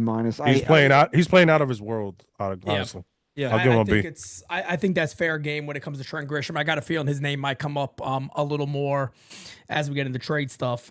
Jason Dominguez, this is the last one on the offensive side of the ball I want to talk about, and then we get to a couple of pitchers and hopefully kind of just run through those as quick as we can to get talking about some trade stuff. But Jason Dominguez, man, oh man, it's so different to talk about Jason Dominguez than it is Anthony Volpe. And I don't even mean that like in a negative. I mean that in a way of somebody's rise to the major leagues has been so friggin' different. I mean, so different. One was really handled. I hate saying it. He earned his spot. I agree, but he was handled with kid gloves. He was said, here's your shortstop position. You never got to get off that. You're going to develop here and you're good to go. Another one has dealt with a couple of injuries that stopped him. He got healthy, tore it up in AAA, was not allowed to play in the majors. He was basically told that they're a better team without you. And people get mad when I say that. That's what he was told. It was said. They're a better team with Verdugo, not you. They said that about their top prospect. He didn't put his head in the sand. He went there and trained and played and did everything else. If I was grading this kid on mental toughness, as William Henry literally just took the words out of my mouth, it would be an A+. It would be about as high grading as it gets because he's also a guy that came out there, sat down, didn't play every day, sat down. He was also told he may not make the team because he can't field. He can't catch a fly ball. He's the worst defender on planet Earth. He's terrible. Everything about Dominguez, to a lot of people in this fan base, including reporters and people on air like Michael K., I was told he can't play any outfield position. He can't catch fly balls. He may not make this team because of defense. Well, K catches balls in his mouth, so I mean. Oh shit! My man's just throwing shots at everybody. But Jason Dominguez, after so long, now you got people going, don't take Dominguez out of the lineup. He needs a bat leadoff Play him every day. Play him every. Well, gee, I wonder what the hell happened. What happened? Oh, I can tell you what happened. Jason Dominguez started to play every day. They gave him the Volpe treatment. Michael K. Remember that one? Too. That you all of a sudden decided to start using the Anthony Volpe treatment, which was being said here since spring training. That if you look at what these guys are made of, he seems like the most logical leadoff hitter. Well, now he is the Yankees leadoff hitter, and he's been phenomenal. Am I going to give him an A? No, because I'm going to be as fair as I can be. But I am going to give him a flat B in his rookie year. Could by the end of this year, he could go to an A+, no doubt about it. The guy got a 343 on base percentage, 760 OPS. Do you guys all understand that at 22 years old, he's a better offensive player than the prospect that this team will tell you is elite? Yep. But I've never heard them say anything like this about Jason Dominguez. I've never seen Boone come out and go, you know what? We found an elite leadoff hitter. We found a leadoff hitter who was perfect for us. Never heard that. To the point, he still doesn't get the chance against lefties. Also a guy that struggled horribly against left-handed pitching. A lot of people said he needs to give it up altogether. Well, over his last something at bats, hitting over 300, batting right-handed too. This is a kid who is elite. Is he an elite defender? No. But again, here at the U, we admit these things. There's nothing wrong with saying that he's not elite defensively. He's not. He needs to get better. He'll get better in due time, repetition. But as an offensive talent on this club, I think Christian said this earlier, out of the players on this team, you got Judge, you got Jazz. Hell, I'm even going to throw in there for being dynamic. Jason Dominguez 100% is thrown in that same category. Gets on base. Who is faster than Jason Dominguez on the Yankees? Ready? Nobody. It's not even close. The kid is stretching singles to doubles. He's scoring from first base home every single time. What did he do the other day? First to home in like 10 seconds? 10.3. I mean, get the fuck out of here. How is this guy not every single day? They didn't know this. Or are they just stupid? What was it? Explain it to me now. After seeing what he's made up. Did the Yankees handle him properly? Every single person in this chat should say no. Pete, he's not the coach's kid. He's not the coach's kid. Volpe is the coach's kid. He's not the coach's kid. Yeah. Look, my only knock on Jason, I think I gave him a B+ last night. I'm going to stick to that. My only knock on him, if there is any, is that I wish he would hit for more power. I think he's got a perfect swing, especially his left-handed swing, to have more power. And then, like I said last night, is that if you really break down his 8 home runs, he has a 3 home run game and a 2 home run game. So just the power has not been there. But I mean, if that his average is kind of weighed down by how much he struggled against left-handed pitching early on. But I mean, I think SGR said this, is that he's not noticeable out in left field, and that's a good thing. Is if you're not noticing him, that means he's not making bad plays or making bad decisions out there. And it's funny how when they give him a run of 4 or 5 days at the leadoff position, that they win and he hits, and then they get in their own way, as they usually do, is they have to bench him and then bat him 6, and then what happens? They lose and he doesn't hit. I mean, am I crazy? Like, honestly, am I the only one that sees this? I can't be, right? No, you're not, Kev. You're crazy. Okay. I'm gonna say these two numbers. You guys are gonna tell me who's who. 195 batting average, 280 on base percentage, OPS 572. Other guys 186 batting average, 262 on base, 617 OPS. Volpe is 186. So Jason against lefty hits better than Volpe against righties. And they will great fucking point. And they will That's sit a great there fucking point. and they will sit there and tell you how bad Dominguez is against righties, against lefties, but then they won't say anything about Anthony Volpe. And I hate to pile on Anthony because it's not all your fault, Anthony. If this shit, and this part is probably never gonna reach you or family or friends or whatever. Because I live in Jersey. I know people who've played with Anthony Volpe, and I remember hearing the hype about the kid when he was coming up in high school. And he is a good kid, bro. He has but the thing is that at this point you're in the majors, you gotta get the criticism. And Jason, like, for him to not get the consistent playing time, for him to be told that he was a bad defender, that he can I want to know who the anonymous scout is, and if he is still part of the Yankee organization, because if he is, Michael K should give that name up, and Brian Cashman should fire that guy. For him to say that Anthony Volpe will never play the outfield and can never catch a fly ball. Dominguez. Sorry. To say that without giving him a full year, he has all the tools of becoming a great outfielder. He needs consistent playing time. He needs to learn routes. He can catch up with his big mistakes. With time, I think he can be an average outfielder. And even if he's below average outfielder, but he rakes, nobody cares. That's the case. Nobody cares. Kev, by the way, his arm's already there. His arm's one of the best in the outfield. Absolutely. And that's based off numbers. Top 89 percentile, throwing at almost 91 miles an hour from the outfield. You know what else? He hits 357 batting leadoff. Can we stop with the games already? And he should be batting leadoffs against every fucking righty. Like, if you want lefties too. I think lefties too. No, I listen. I agree with you, but I'm not gonna argue with putting Goldschmidt there because he hits 400 against lefties. So that's why I'm not gonna argue. But besides that, it's like, yo, he's clearly fit for the leadoff position. When the Yankees were playing their worst, they're going into a Mets a series, which is a statement series. I don't care what anybody says. Yankee fans can say whatever they want. Met fans, whenever they play each other, there's high emotions. There's a playoff atmosphere. The games do mean something in the city. Yeah. So for him to go off there and hit a home run right off rip and get the Yankees going was huge, in a big spot, in a big moment. So my whole thing is that this kid has continued to prove how mature he is, how good his plate discipline is, no matter what. So I don't want to hear anything bad about this kid again. I'm gonna give him a B. The reason I don't give him more than that, obviously, because of the defense, but that will come in due time. Francis. Chat has me in tears, bro. This guy was like, "It's Francis." I'm like, "How do I look like I'm sleeping?" But then I was like, "Maybe I'm further, so you can't see my eyes." But this one, you look like Cody Bellinger. Sorry.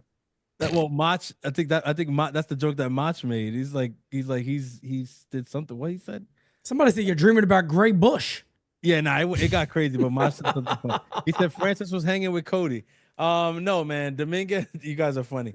Dominguez is a B+ for me. I think there's really just not enough praise in the world for what he's been able to do. I want to start with the mental toughness, which is what you guys started with. I think that can't be understated, and I think you're seeing what it sounds like when somebody doesn't necessarily have that. I'm not going to call out the name because I think we've said enough about him today, but you see what it looks like on the other side. To see Dominguez be who he is, to see Dominguez own up every time he's made a bad play. I mean, that's what we want as fans. And look, Dominguez has made quite a few, clunkers in the outfield, and Pete's called damn near every game. He's seen them all. We've seen them all.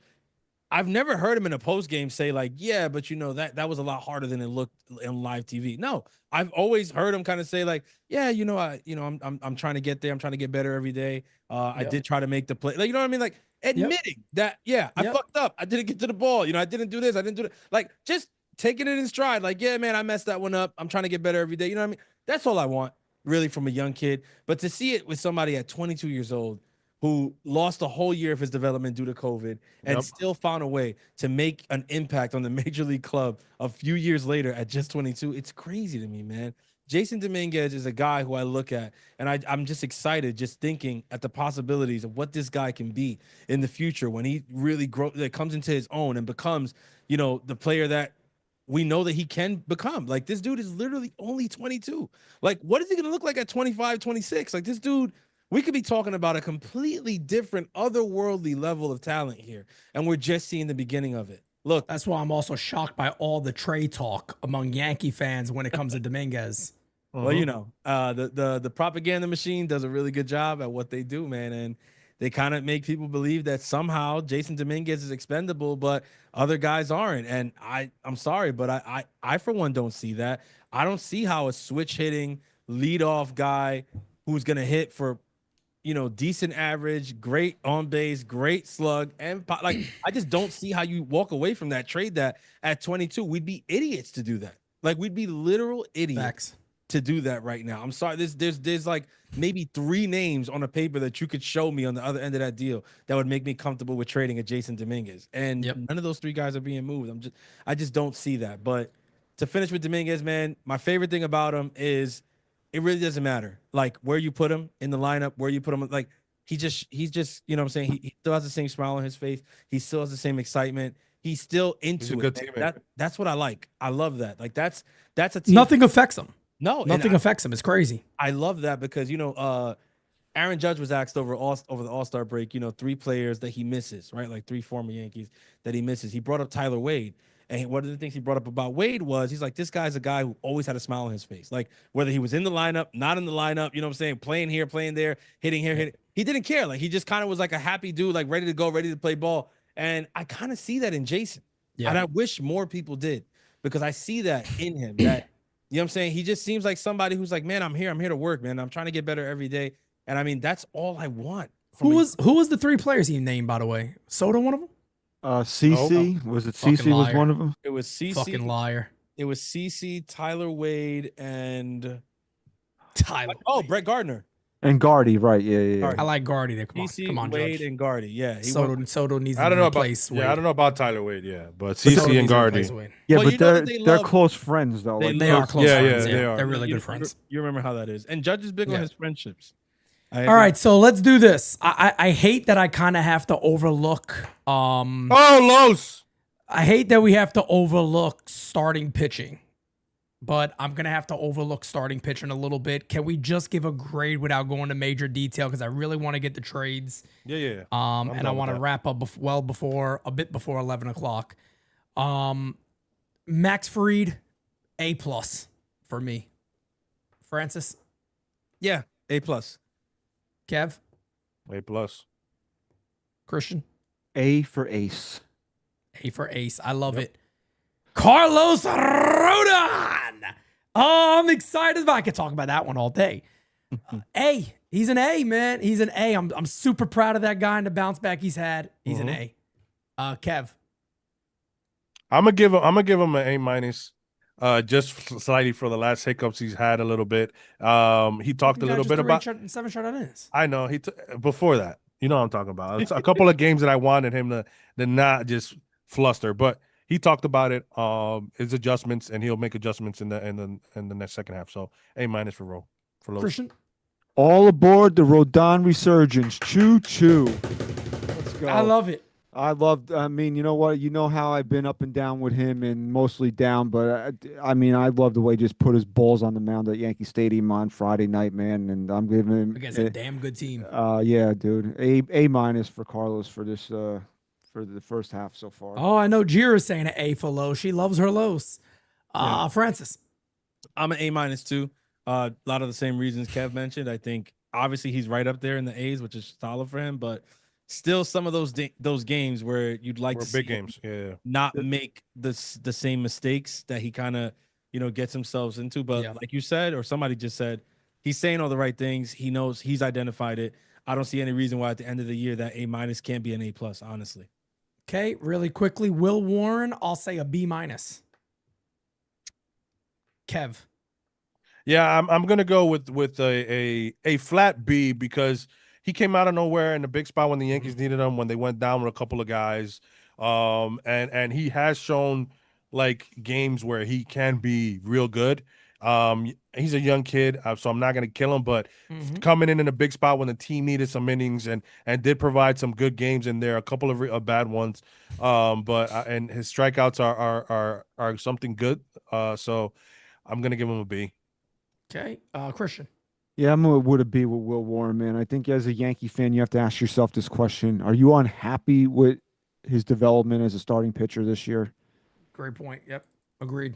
Strikeout numbers are phenomenal. He could definitely Yeah. build off of that. Francis.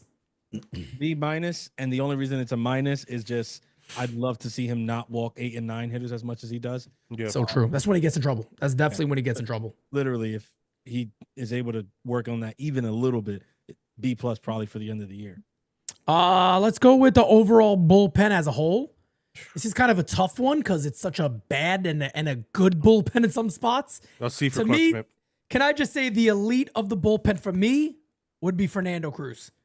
To me, Fernando Cruz overall this year, to me, has been the top dog in my opinion. I love Fernando. Maybe I'm a little biased there with Cruz, but I love the guy. I love the person. He's been the best guy in the bullpen for the Yankees, in my opinion.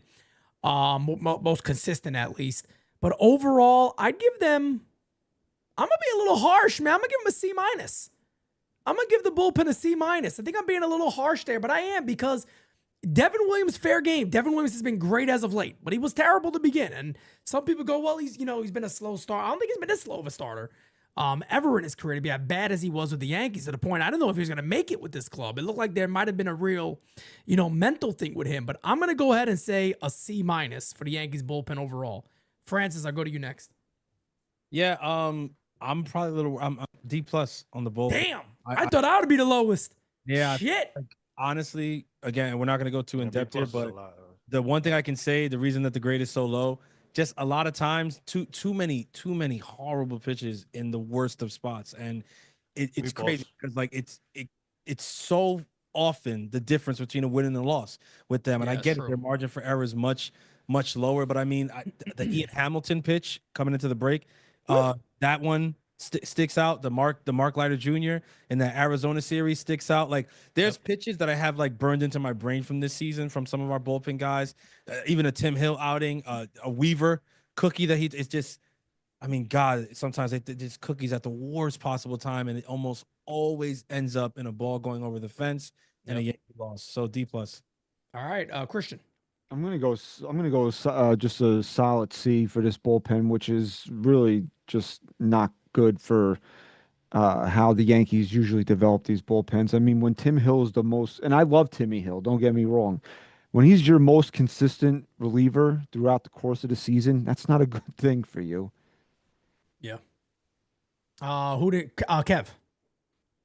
I'm gonna give it a B-, but you picked who was the guy that you picked out of bullpen? Fernando Cruz. To me, the guy is Tim Hill. I was told that he was a fluke. I was told that he sucks. I was told that the same Tim Hill, that the Dodgers would have hit Tim Hill because he's the same guy that was in the Padres. I think he had, I forgot what the record was coming in with bases loaded, and he hadn't give up a hit. I think it was 6 or 7 appearances. It was something insane like that. I'm looking at his numbers now with 1 run. His batting average against is 185, late and close. He's guys are hitting 200 against him. He comes in the worst of spots and gets the Yankees out of a lot of jams. So yes, you want Devin Williams and Luke Weaver. It looks like he hit a rough patch. But I feel like Luke Weaver is his command when he gets behind and counts. That's what's hurting them. I also think the Yankees rushed Luke Weaver back from this injury. Agreed, 100%. Oh, definitely, no doubt about it. And one more thing too about Tim Hill. Shout out to the Yankees.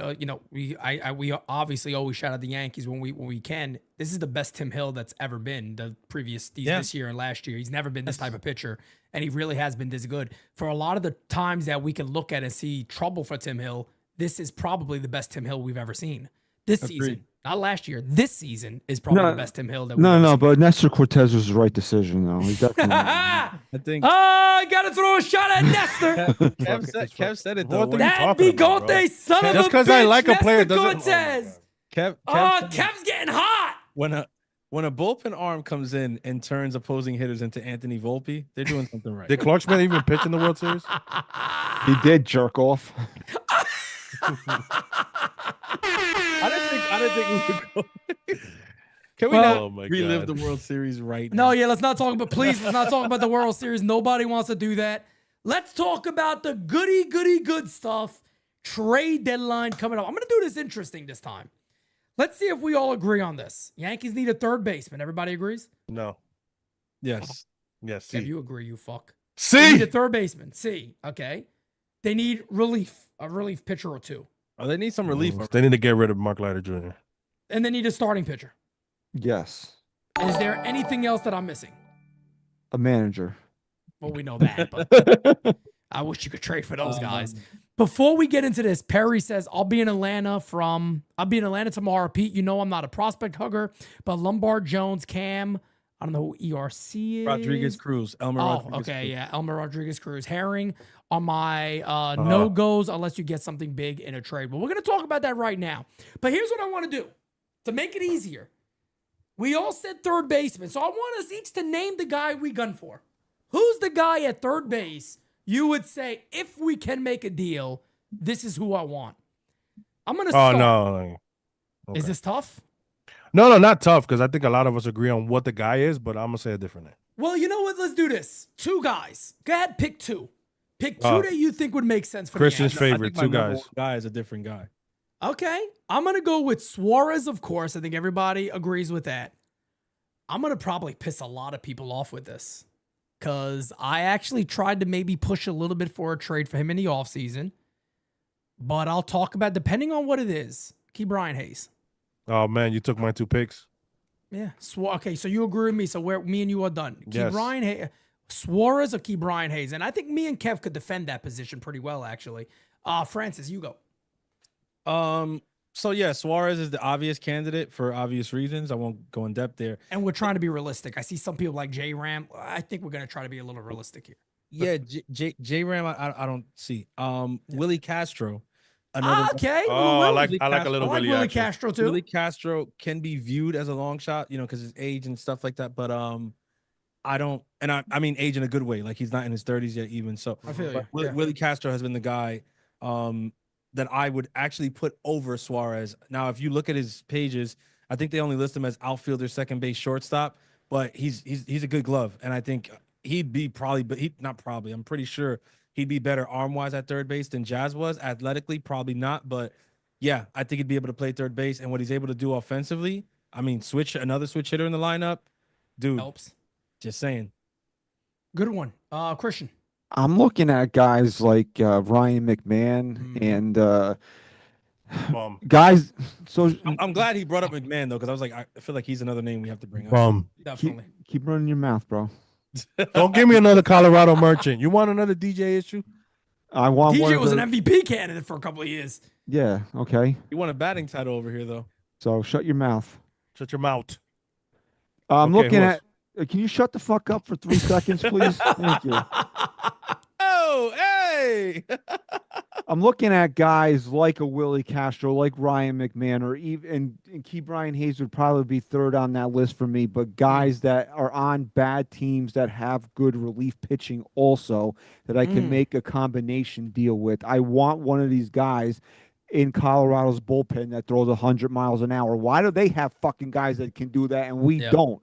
Holverson would be awesome. Yeah, Holverson he- would be really good. Right, he's the guy that really jumped off at the page for me when they played Yep. Colorado. So, Yep. and you can get, I'm not maybe as high on Bednard as some other guys are, but maybe Hayes and Bednard, and you might not have to pay the prospect price. And I'm not big on Suarez, man. Once I started to do a deep dive of the fact that he strikes out a ton and he sucks defensively, it doesn't really appeal to me as much. Because Yep. the Yankees don't need another slugger who strikes out and really ruin that infield defense that they have right now. Because say what you want about Peraza, The guy plays defense. He does. He does. So Another- we could stay there. I just want to get all the names kind of out there that's on the radar first, and we could talk about, what we would be willing to surrender in these type of deals. Bullpen relief is tough because there's so many guys. Christian named 2 of them, Holverson being one. Of course, David Bednar, I think, is very logical. Pete, I'm for sorry the to cut you off, Yankees. but I'm staying the hell away from Dennis Santana. Once I see, Yeah, no. I've seen a lot of Kev's Yankee hot. fans. Look at Kev. He's pissed. I'm Once not. I see We a lot had of him and we Yankees- let him go for nothing. So- Yeah, because he sucked. Class A, I don't Hey, know how real that guys is. suck and become good again. You like, want like, IKF like back? Clark Schmidt. You want IKF back? We didn't Awesome. trade him away. You know what, We Kevin? dropped him. Class love A you. is not a fit for us either. I don't think he's a fit for He's us. a mental I'll be honest midget. with you. Class A. I was don't think he's a fit also- for If us. anybody would know Cost about that, associated- Kevin, okay? The He's a cost mental midget. associated with Class A for the return Bro, why do you hate me? that bro? you would get is It ridiculous. ain't gonna. It doesn't make sense, and It that's just my doesn't. concern with him. David adds, and this is my opinion. I wouldn't trade for Suarez unless we get a pitcher with him, and that's what I want to get to. So we know a lot of the relievers out there. But When it Zach comes to Gallen starting sucks. pitching, this is interesting to Yeah, me because I Tyler- want to see Tyler what you brought up- guys say. Tyler brought up my guy, Who's that? Duran. Oh, Rohan Durant will be Duran? amazing. And by the way, you talk about a mega like a mega deal. Think about the deal you could actually make with Minnesota. But that's the only way that's the only reason that I brought up some of the names I brought up in our chat the other day. What if the Yankees were truly willing to be like, fuck the money, let's do it, fuck it, which I don't think would ever happen. That's another conversation that has to be had though. Are we gonna bring up Carlos Correa yet again? I'm just- Let me take it easy. Let me take it easy because everybody gets so hot when we do that. I'm just saying, you never know. But starting pitching is interesting because I want to know some names from you guys. Who would be out there for you that you'd be willing to go after or makes the most sense? The big name today is Mitch Keller from Pittsburgh. I'm a fan of Mitch Keller. I've liked him for quite a bit of time. I don't know who you would surrender for that, but we'll get there. Sandy's another guy that a lot of people talk about. Do you buy low on him? Or, I mean, you're probably still going to have to give up quite a bit. That's what I'm saying. Who's the starting pitchers that you guys are thinking about? Kev, I'll throw it to you. No, starting pitching wise, I'm looking at Sandy. I have Cabrera's in that mix as well. Miami and the Yankees do have a good relationship. They both hit on a good trade, so that you can flourish on that. So yeah, I'm looking at those two guys. I mean, some people have mentioned Kelly from Arizona, Zach Gallen. I don't know if the Yankees do a rental unless it's like a salary dump and we don't give a lot up for. But those are again, Sandy and Zach are guys that are struggling right now, but I still think they'll be all right once they get here for that playoff push. I just think that the Yankees might want to get a guy that they have a couple of years of control. So, yeah. Francis, what names are you thinking about? Honestly, with starting pitching, the names that I think about aren't the sexiest of names. I'm just gonna go out there and say it. But these are names that I feel like are realistic because I feel like on the list, I think it kind of goes in the order that you named them: third base, bullpen, and then starter. So if starter's the third most thing, the third highest leverage that we're looking at, I don't see us getting like a really big name there. So I've been looking at guys like Kyle Hendricks. I'm not on the Sevy train. I know some people have kicked that idea around. No, definitely not. I think that's done. But his teammate, Jeffrey Springs, is somebody that I've looked at. The only thing I don't like about Springs is he's another lefty, and we're very Yeah, lefty. they don't need another lefty. Again, long shot. This is probably the sexiest name that I've thought about, but it's a super long shot. Freddie Peralta of the Brewers. If there was ever a way that you could get Milwaukee to the Bye, table Spencer. and start having a conversation, right? I think you kind of have to kick the tires on that. Freddie Peralta is a guy who started the season here in the Bronx and dazzled. I mean, he looked amazing when he pitched here in the beginning of the year. Right-handed pitcher, throws hard, really, really nice off-speed stuff. And this might be a little bit too in depth because it's probably a long shot, like I said. But just for 1 second, I want you fans to think about facing Max Fried one day and Freddie Peralta the next and Rodon the after. Shit. It's a really tall task for an MLB hitter. And that's the sexy thing right now too. If you're the Yankees in the front office, is think about if you were to add a top starter, what that mix will look like in a postseason series. Yeah, Christian. Paul Skeens? No, I'm kidding. I'm looking at. I mean, why not a guy like Seth Lugo, man? I like Lugo. He's consistent. What's the name? He He's has consistent. he has a player option for $15 million next year, so it's not a terrible contract if he decides to pick it up. And if he comes here and he helps the Yankees get back to the World Series, he's not going to pick it up because he's going to have somebody who's willing to pay him a lot more and give him what might be his last big payday because he's 36 years old. I mean, I think you could do a lot worse than Seth Lugo, and I don't think he's going to cost maybe an arm, but not an arm and a leg. So I mean, I like you want to look at like rental-ish options. That's where I would go. I don't think the Yankees are really looking unless the contract is really team friendly on diving in with another long-term contract for a pitcher when they have Fried and Rodon and my baby. I miss him so much, Garrett Cole. That's why guys like Heel and Schmidt and Warren and Schlittler are so important to this team is because they're high-end, low-cost pitching for them. So that's why I don't see them getting crazy with guys that might.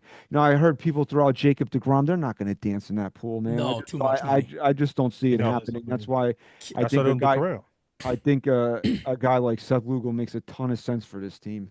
Can I throw a name out to you guys? You guys heard me earlier bring up Minnesota Twins.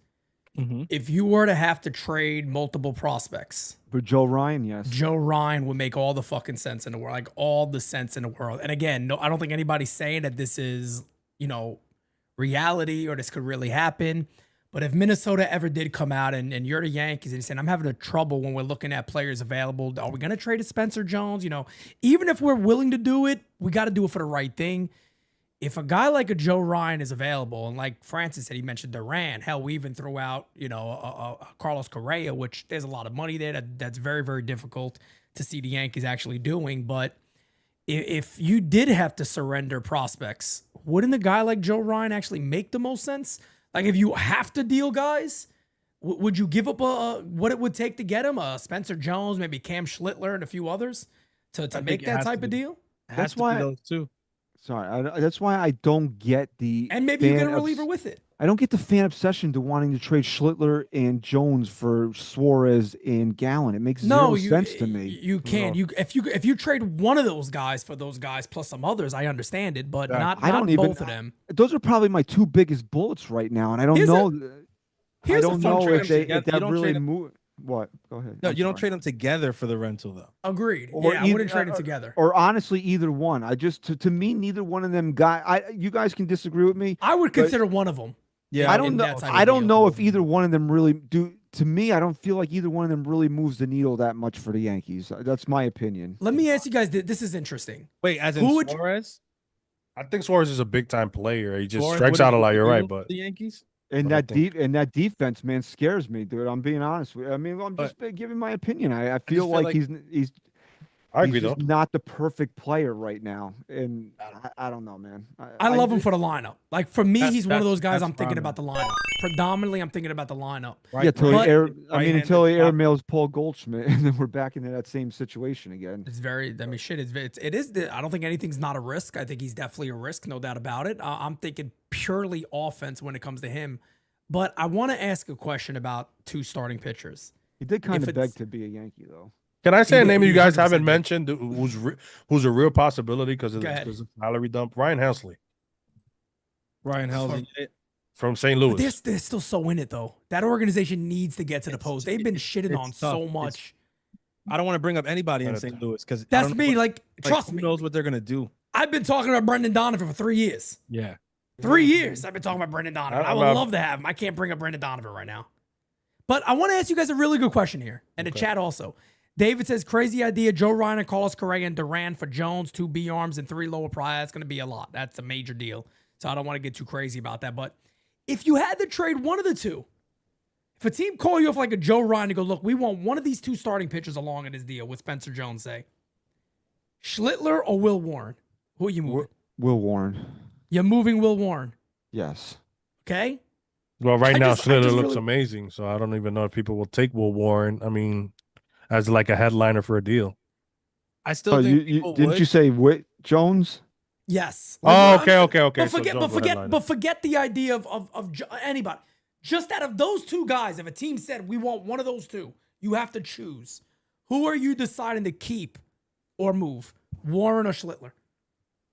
Oh, I'm keeping Schlittler. We need to Mr. Christian's point. I mean, when was the last time we have a couple of guys that throw 100? I mean, he did say we never seen it, but we have Luis Hill, but it's all right. But a couple of guys, he did defend his point. So when's the last time we had something like this? You're talking about a potential lineup with this in 2 years with LaGrange, him, Max Fried, and Carlos Rodon, and calling the way out. You can, I mean, and Heels here still here. Yeah, Does like anybody- that's one thing I want to insane. say, and this is my point of the Yankees maybe doing a big deal and shocking everybody for a starter, and maybe getting a Key Brian Hayes, just a man third base. This is why I wanted to bring this up. I want Key Brian Next season, I'm never a person that looks at next season. But let's just say you got a Joe Ryan, or you got one of these guys that's really good, a Sandy. And I know people say, well, he sucks this year, Pete, but it's command. If you look at the stuff you look at his numbers, command and is one of his it's Tommy biggest John. problems. Let's be real. And it's Tommy John, so it could take a year to really get him back. Cole, Fried, Rodon, whoever the hell you trade for potentially, Louis Hill, that'll be your rotation going into the next year. We've talked about this for years, these dumb rotations. It never actually ends up happening, unfortunately. But if you're Brian Cashman, are you not intrigued? If a team like Minnesota did call up and say, hey, look, we're willing to do Joe Ryan, but you got to meet these demands. I'm sorry. I have a tough time saying, well, I really like Spencer Jones. I'm sorry. I have a tough time saying, I really like Will Warren. I really like Cam Schlittler, because you could also win with that this year. And then you could maybe settle on a Key Brian Hayes at third base. And now you got a great defensive infield. I don't know, man. That's honestly tough for me to walk away from. You can't give Cody Bellinger like 4 at 27, 28 AAV and live with an outfield of Cody, Judge, and Dominguez for the next 4 years and trade Spencer Jones. Christian, I'm going to bring something else up. Would you include Ben Rice in that deal to keep Bellinger potentially at first base for the next couple of years? I'll do unspeakable things to keep Cody Bellinger on this team for the next 4 years. Okay. But I mean, honestly, Yankees. Me and Francis talked about this for weeks. The Yankees they have options. I don't know. Would you trade Ben Rice in a I'm big not deal as like high. that? I love Ben Rice. Don't get me wrong, but I don't think he's an elite hitter. I think he's the power will play, but for him to be an elite offensive player, and I'm not there, and he doesn't have a true home defensively. So to me, I'm not handing him over to somebody, but in the right deal, yeah, sure, I move Ben Rice. So look again. You could add, if you somehow manage to add a Joe Ryan and the monster deal. I'm not saying that's realistic or that really could happen. I'm not saying any of that. I would love that, one. And then you get Bednar and Key Brian Hayes. Is anybody sitting there going, what a fuck up trade deadline this was? Maybe you give up a lot of big names that you're upset about, but you still have Carlos Alcaraz. You still have George Lombard. You still have a lot of the young guys coming up that the Yankees don't get rid of. I'm sorry, but if Ben Rice, Spencer Jones, and somebody else is in a deal involved like that, I think you got to seriously consider it. I don't think you could sit back as the Yankees right now and go, all is well, we'll figure it out. No, I think if you can make a deal like that, you got to do it. Can I ask you guys a question? I want to see what you guys have to say about this. If you had that Joe Ryan deal on the table, everything is perfect, and the Twins say, we need either Jones or Schlittler, we'll let you pick. Who do you pick? Say it again? You can get Joe Ryan, but the Twins say the headliner has to be Jones or Schlittler. We'll let you pick. Who do you pick? I agree. I think it's Jones. So this is where I'm shocked. I'm actually torn on this. Well, go ahead, Francis. Those arms. I'm sorry. I just feel like we can't. Like when you talk about starting pitching in Major League Baseball, like it's at a higher premium than any other position in the game. You're like not wrong. We've seen starting pitchers that are like the middest of mid, and they get 4-year deals. And people are like, "Oh, this guy 4-year deal." Starting pitching is you cannot put a value. So my thing is Jones. I'm trading Jones. You guys are Jones. I'm trading Jones. No, I'm sorry. My fault. I want to argue with you guys. I'm trading Schlittler, and the reason why is because of the same what somebody said earlier. You got guys like Herring, LaGrange, those guys who are also look very good. Ben Hess, Cunningham. The Yankees are very, very, very, very strong right now in in the pitching wise in their prospect pool where you can let go because you're getting a starter back. Next year, if you keep Belly and he's going to be your first baseman, who's going to play center field? It's going to be Spencer. He's the next guy up, unless you're going to go in the offseason for it. I don't think the Yankees get Kyle Tucker. I'm sorry. You can forget about that. I don't think that's happening. Hey, so you get back Harrison Bader to center field. Stop. If you're going to do that, They have options at center field, though. that's fine. That's listen. Center that's, field's a pretty position to get options from, though. That's my thing. But okay, elite defense with a great bat. Well, you don't know that. We that's don't know what- that. Here's my thing. Look, Well, you it's know not- elite defense. Defense plays no matter what. Guys, Yeah, are gonna have defense to should but- play for him, defense definitely. plays, but with prospects, we were talking in the chat the other day, and I was like, I'll save my take for my take. It's this. I've said this before. Prospects. Where's Los? Prospects and Lowe's probably he's heard. He can't have these conversations. know, He but ain't shit- but there's nowhere to go. He's trading nobody. Here's my thing. Prospects are like, good-looking chicks, Hey, yo. but in high school. Okay. But every But- what But do you in mean high like? school, you Oh, I can't was gonna say- you can't buy a stock necessarily on what somebody looks like in high school, because if you decide, yeah, man, I mean, she was the baddest chick in high school. You know how many baddest chicks in high school we've seen 10 years later at the reunion look like somebody shot him in the face? Like, Damn. like, bro, Holy all shit. all I'm saying is Jesus. But you're going off Schlittler's one outing too, or two outings. Like I was the one who said in the chat, it's only one outing, which is why Schlittler is not a guy where I'm saying hands off. I'm not trading him. yeah, no, I can't. I can't My do that thing- either. I agree. My thing is, it's not to shit on prospects. but it's Obviously, Joe Ryan that we're sometimes getting. you have to have foresight. You have to have foresight when it comes to prospects. I know that. That's why having guys like Los who are like freaking ingratiated in that world is important, because they're looking at these guys every day and they have foresight. They can kind of see a lot of times, well, this guy's this guy's that. But you also have to remember, right? This is Major League Baseball and it's the New York Yankees. They're not necessarily in the stock market buying futures. That's just not who the Yankees are. They're not the Tampa Bay Rays. That's not them. They are they're a team that's on proven commodities. And I feel like when you have one staring you down in the face by the name of Joe Ryan, right? I mean, what are we doing? Like I'm saying, like If that's real, bro, they're all available. I'm sorry. You can't be a club to sit back and say, I don't know. and this is I'm saying that because Christian gave the caveat. You gotta keep some guys, Minnesota tells you, you decide. I mean, there's no, we're joking. We're spitballing here. In reality, there's no way they let us decide. They know who in their head they want back. I think they will get another Probably pitcher. Schlittler. I think it's Schlittler. I don't They think definitely get a pitcher back to reset the control. No doubt about it. I don't think they honestly, no disrespect to Jones. I think Jones, obviously we know Jones is an amazing prospect. Look at what he's doing. I think if Minnesota's looking at that deal, they're like, we can't get this guy up and not get that arm back. I'm sorry. No. I think they try to fight So- the nail to get both of them. And in the end, if they have to, give up on one, I think they let Jones go and they run with Schlittler. So before we wrap up on the trade part, I want to ask that question. As David says, only way I give up Jones if we get Bellinger locked in for years. Well, we're the Yankees. We should be able to do that if we want to. That's the thing about being a Yankee fan, is that we should be able to do that. But I do wanna ask you guys this question. So if Schlittler and Jones has to be a part of that deal, let's say it's Joe Ryan and somebody else. I don't know who the other guy is. Willie Castro. Joe Ryan and Willie Castro. Now you're talking. But if it's a random, If it's Joe Ryan and Willie Castro, and then maybe you end up getting the David Bednar or somebody else, a random name out the bullpen, are you guys sitting there going, I have no problem making that deal. And we got to add somebody else to it. Doesn't have to be a top guy, low A guy to that list, not a Lagrange, not another top prospect. Are you willing to make a move like that?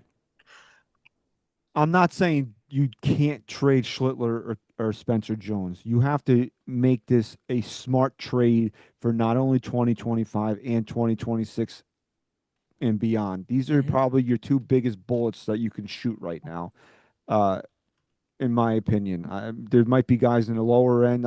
You mentioned Ben Hess, Kev. I heard he's a bitch. Like, literally, that's what Randy Miller called him in an article. It's Randy Miller, though.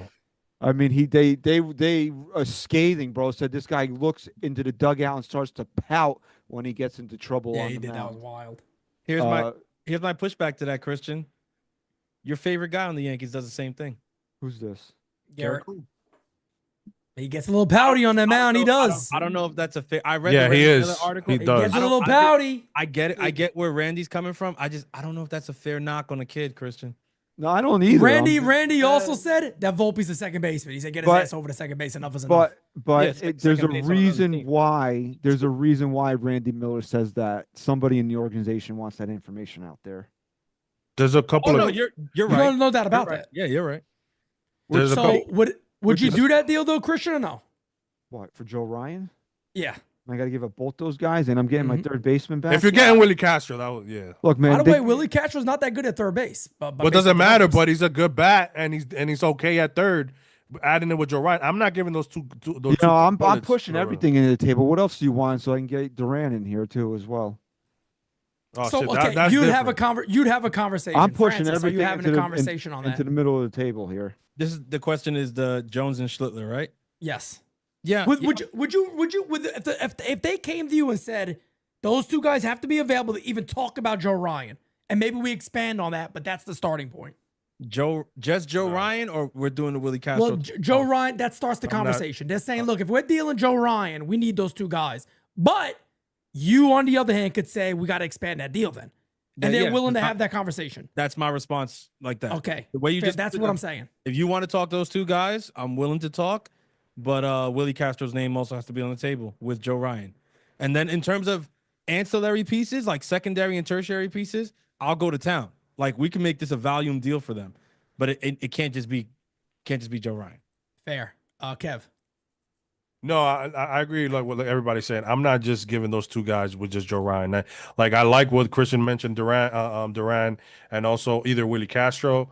But I'm not just giving those two guys for Joe Ryan. Remember, guys, there is going to be a lockout. We may lose time next year, and then he's a free agent after 2028, 2027. So you only get him for maybe a year and a half. Minnesota, by the way, 4 games out Or of the 2 wild years. card. That's why a lot of people are talking about them possibly selling off also to Kansas City. So, we all know that. But The lockout is a good point because I think that is a point that will loom large on how a lot of teams approach this deadline. Yes. no doubt. I think no it doubt about it. plays. Certainly a real thing. I think it plays big for us Yankees fans. I think Hal is definitely having these conversations already. And whether people believe it or not, like saying, you know what, when it comes to the money this year, that might be the crux of the conversation. Okay, if we do say, fuck it, and just go crazy money-wise this year, how much of that are we recouping during the lockout? And the number's big because they're not, it's a lockout. Yeah. You know what I'm saying? People ain't getting paychecks. Yes, owners aren't making money, but the owners always have the money. But they're not spending either. So And they're not spending either.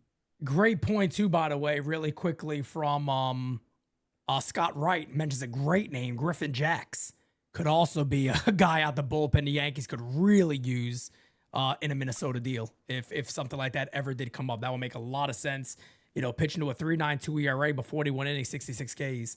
I mean, the numbers are there's a lot of underlining numbers that look really good. But listen, there are guys right now that we're not even talking about that's had like Jesus Rodriguez, Rock Riggio. Those are guys that are having great seasons. The Rock minors Ridge looks phenomenal. Yeah, and listen, looks I phenomenal. love to see it, but those are guys that could be moved because they're looking real good right now. Yeah, Rock would suck. The only reason why I would say Rock would suck to trade is because the Yankees need ball players, and that kid is a fuck. He's a ball player. I saw him down in Somerset a couple Oh weeks my ago. God, he's a ball player. If you ever want to look up a ball player and you want that guy coming up, he's a guy you want to keep around because that's a kid right there that plays with absolute balls. Let me tell you, that's a real gamer that this Yankee team could probably use. I just don't know where he's going to play in the future, but we'll see.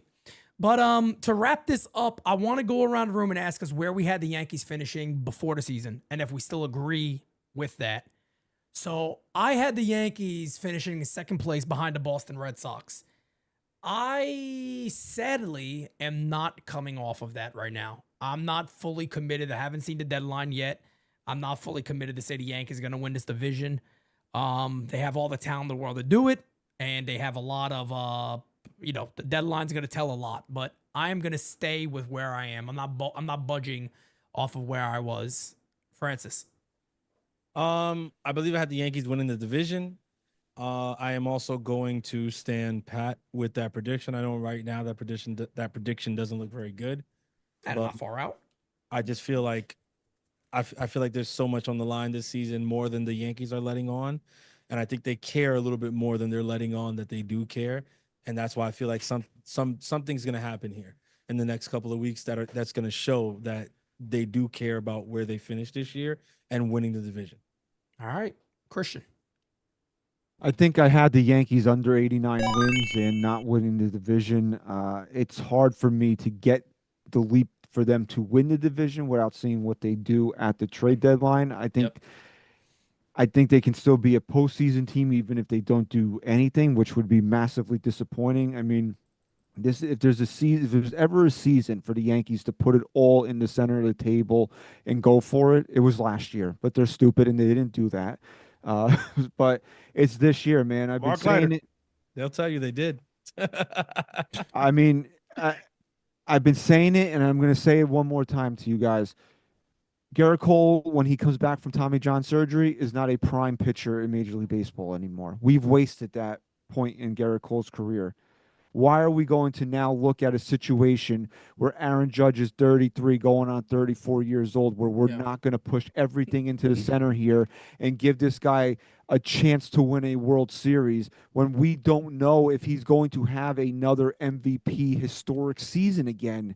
Man, these seasons don't grow on trees. We don't know if this is going to happen again. Max Fried. That's right. Max Fried might never be as good as he's been for the Yankees this year. I know. Great point. I said that a few weeks. It might be the best year we ever get for Fried. Well, year one out of 8 years, man. You don't want to say this is the best, but I mean, the guy's a Cy Young contender. You never. Yeah. He'll be good. I'm not saying he's just going to be ass for the rest of these 8 years, but can you confidently say he'll ever be a Cy Young contender again? You don't know that, man. They didn't do it last year when they had to do it with Juan Soto. 1 year of Juan Soto. This is the year to do it, man. Everything is in front of you right now where I think the American League gets a little bit too disrespected, but if the Yankees make the right additions at the trade deadline, tell me they can't get back to the World Series this year. Yep. Agreed. Kev. Yeah, to piggyback on what Christian just said, I mean, the door is wide open. There is no clear favorite in the American League. I know Houston gets hot. Detroit looks like a solid team right now, but we saw what happened last year. They're still a young team. When they get to the playoffs, things could change. Man, the rotation, we talked about their pitching and all that. They got a great manager in A.J. Hinch, which I don't know why he wasn't the manager in the All-Star game. That's just another conversation. But because he didn't go to the World Series last year? He didn't go to the World Series. Oh, my God. Okay. I get it. If you're going to do that, that's fine. That's literally the rule. I mean, that's how it is. Oh, I didn't know. That's the rule. No, I didn't know. No, I that's the rule. It wasn't always. A lot of people thought that you could pick Aaron Judge and everybody you want for the swing off. I've heard a lot of people say that, but when did that start when that wasn't the rule? I swore my entire life that was always the rule. As far as I've always known, it Me was too. the two opposing I think that's. men. I don't know who's saying that because I've never seen that. What? I thought you could. I thought really? It's been like that so long? I never My really remember. understanding is from the beginning of that I remember watching baseball. Whoever That's went easy, to the World though. Series managed the You're All-Star right. game. That's an easy pick then. I always thought it was like, I didn't know that was a rule. That a manager could pick whoever they want on their staff. But for the manager of the team, So where the Yankees finish, I'm sorry, I do think they're going to end up in the wild card. This team has not showed me that they can compete with the division, and that's not good. I wish that, because the last thing we need is to have a fucking wild card round with fucking the Astros again, or with Boston Red Sox, and that's what I mean. Like, does anybody want to see that? By the way, because I fucking don't. Does anybody want to face the Red Sox in a wild card series? Yankees in not a this wild card team. series? Not this team. Not this team. I agree. Last year's team, I didn't give a fuck Last year, who I was didn't there. care. I agree. But we still got to see the deadline. So that's and the deadline could change, but we're talking pre-deadline right here. Yeah. So listen, the good thing about Boone Swoon is that it doesn't last a whole half a season. They do turn it around. We could be turning the corner now. We don't know. Let's see. Hey. But I mean, when you hear Boone say that shit so many times, it's just ingrained in your fucking mind. Yep. But yeah, bro. So this trade deadline is gonna be. Like, I agree with Christian. Yes, last year was very important, but this year there's a couple of teams that are selling off floating salary. Will Hal spend? I think guys like a Trent Grisham is gonna have to leave. We're gonna get Brian Hayes and stuff like that because you're gonna have to offset some of that salary money. Yeah, we didn't talk about him too. I could see him being moved. Yeah. So that being said. The AL is open this year. The Yankees have to give Aaron Judge a shot. You can't let seasons like this go away. You know what I'm saying? So, and he needs his redemption run. And if it's this year or next year, Judge needs we talked about this. He can have a phenomenal year, and I'll love it. Once October 1st hits, it's a new season, and Judge better be the same guy he's been all year, because that's going to be a big stain on his legacy if he can't pull through in October. No doubt about it. David adds in, weird trade idea. Would you trade Goldschmidt in a package if we get a first baseman back in the same trade? I don't know where to go with that one, to be quite honest with you, man. I really don't, but I don't see we'll why see. we do But that. ladies and gentlemen, we are going to go ahead and wrap up right here. We appreciate you guys hanging out with us. Thank you so much. Tomorrow is Friday. We got a little All Rise in the morning, and then baseball is back. The New York Yankees are going to stay in Atlanta. Well, some of those Yankees are going to stay in Atlanta and go ahead and take on the Braves, followed by the Toronto Blue Jays in Canada. Is everybody excited about that one? I'm sure you are. But everybody, have a great rest of your night. We'll see you guys later. Peace out, folks. Thank you for tuning in. We got it next. That's how you finesse. We come for they next. We come to collect. Did it all on my own, yeah. When it brought it back home, yeah. Now they calling my phone, yeah. But I'm all in my zone. They not a threat. Tell them reset. When they're at their best. We still not impressed. Did it all on my own, yeah. When it brought it back home, yeah. Bought a watch with the stones, yeah. Caught them watching my throne, yeah. Ain't no one doing the shit that we doing. Ain't nobody moving.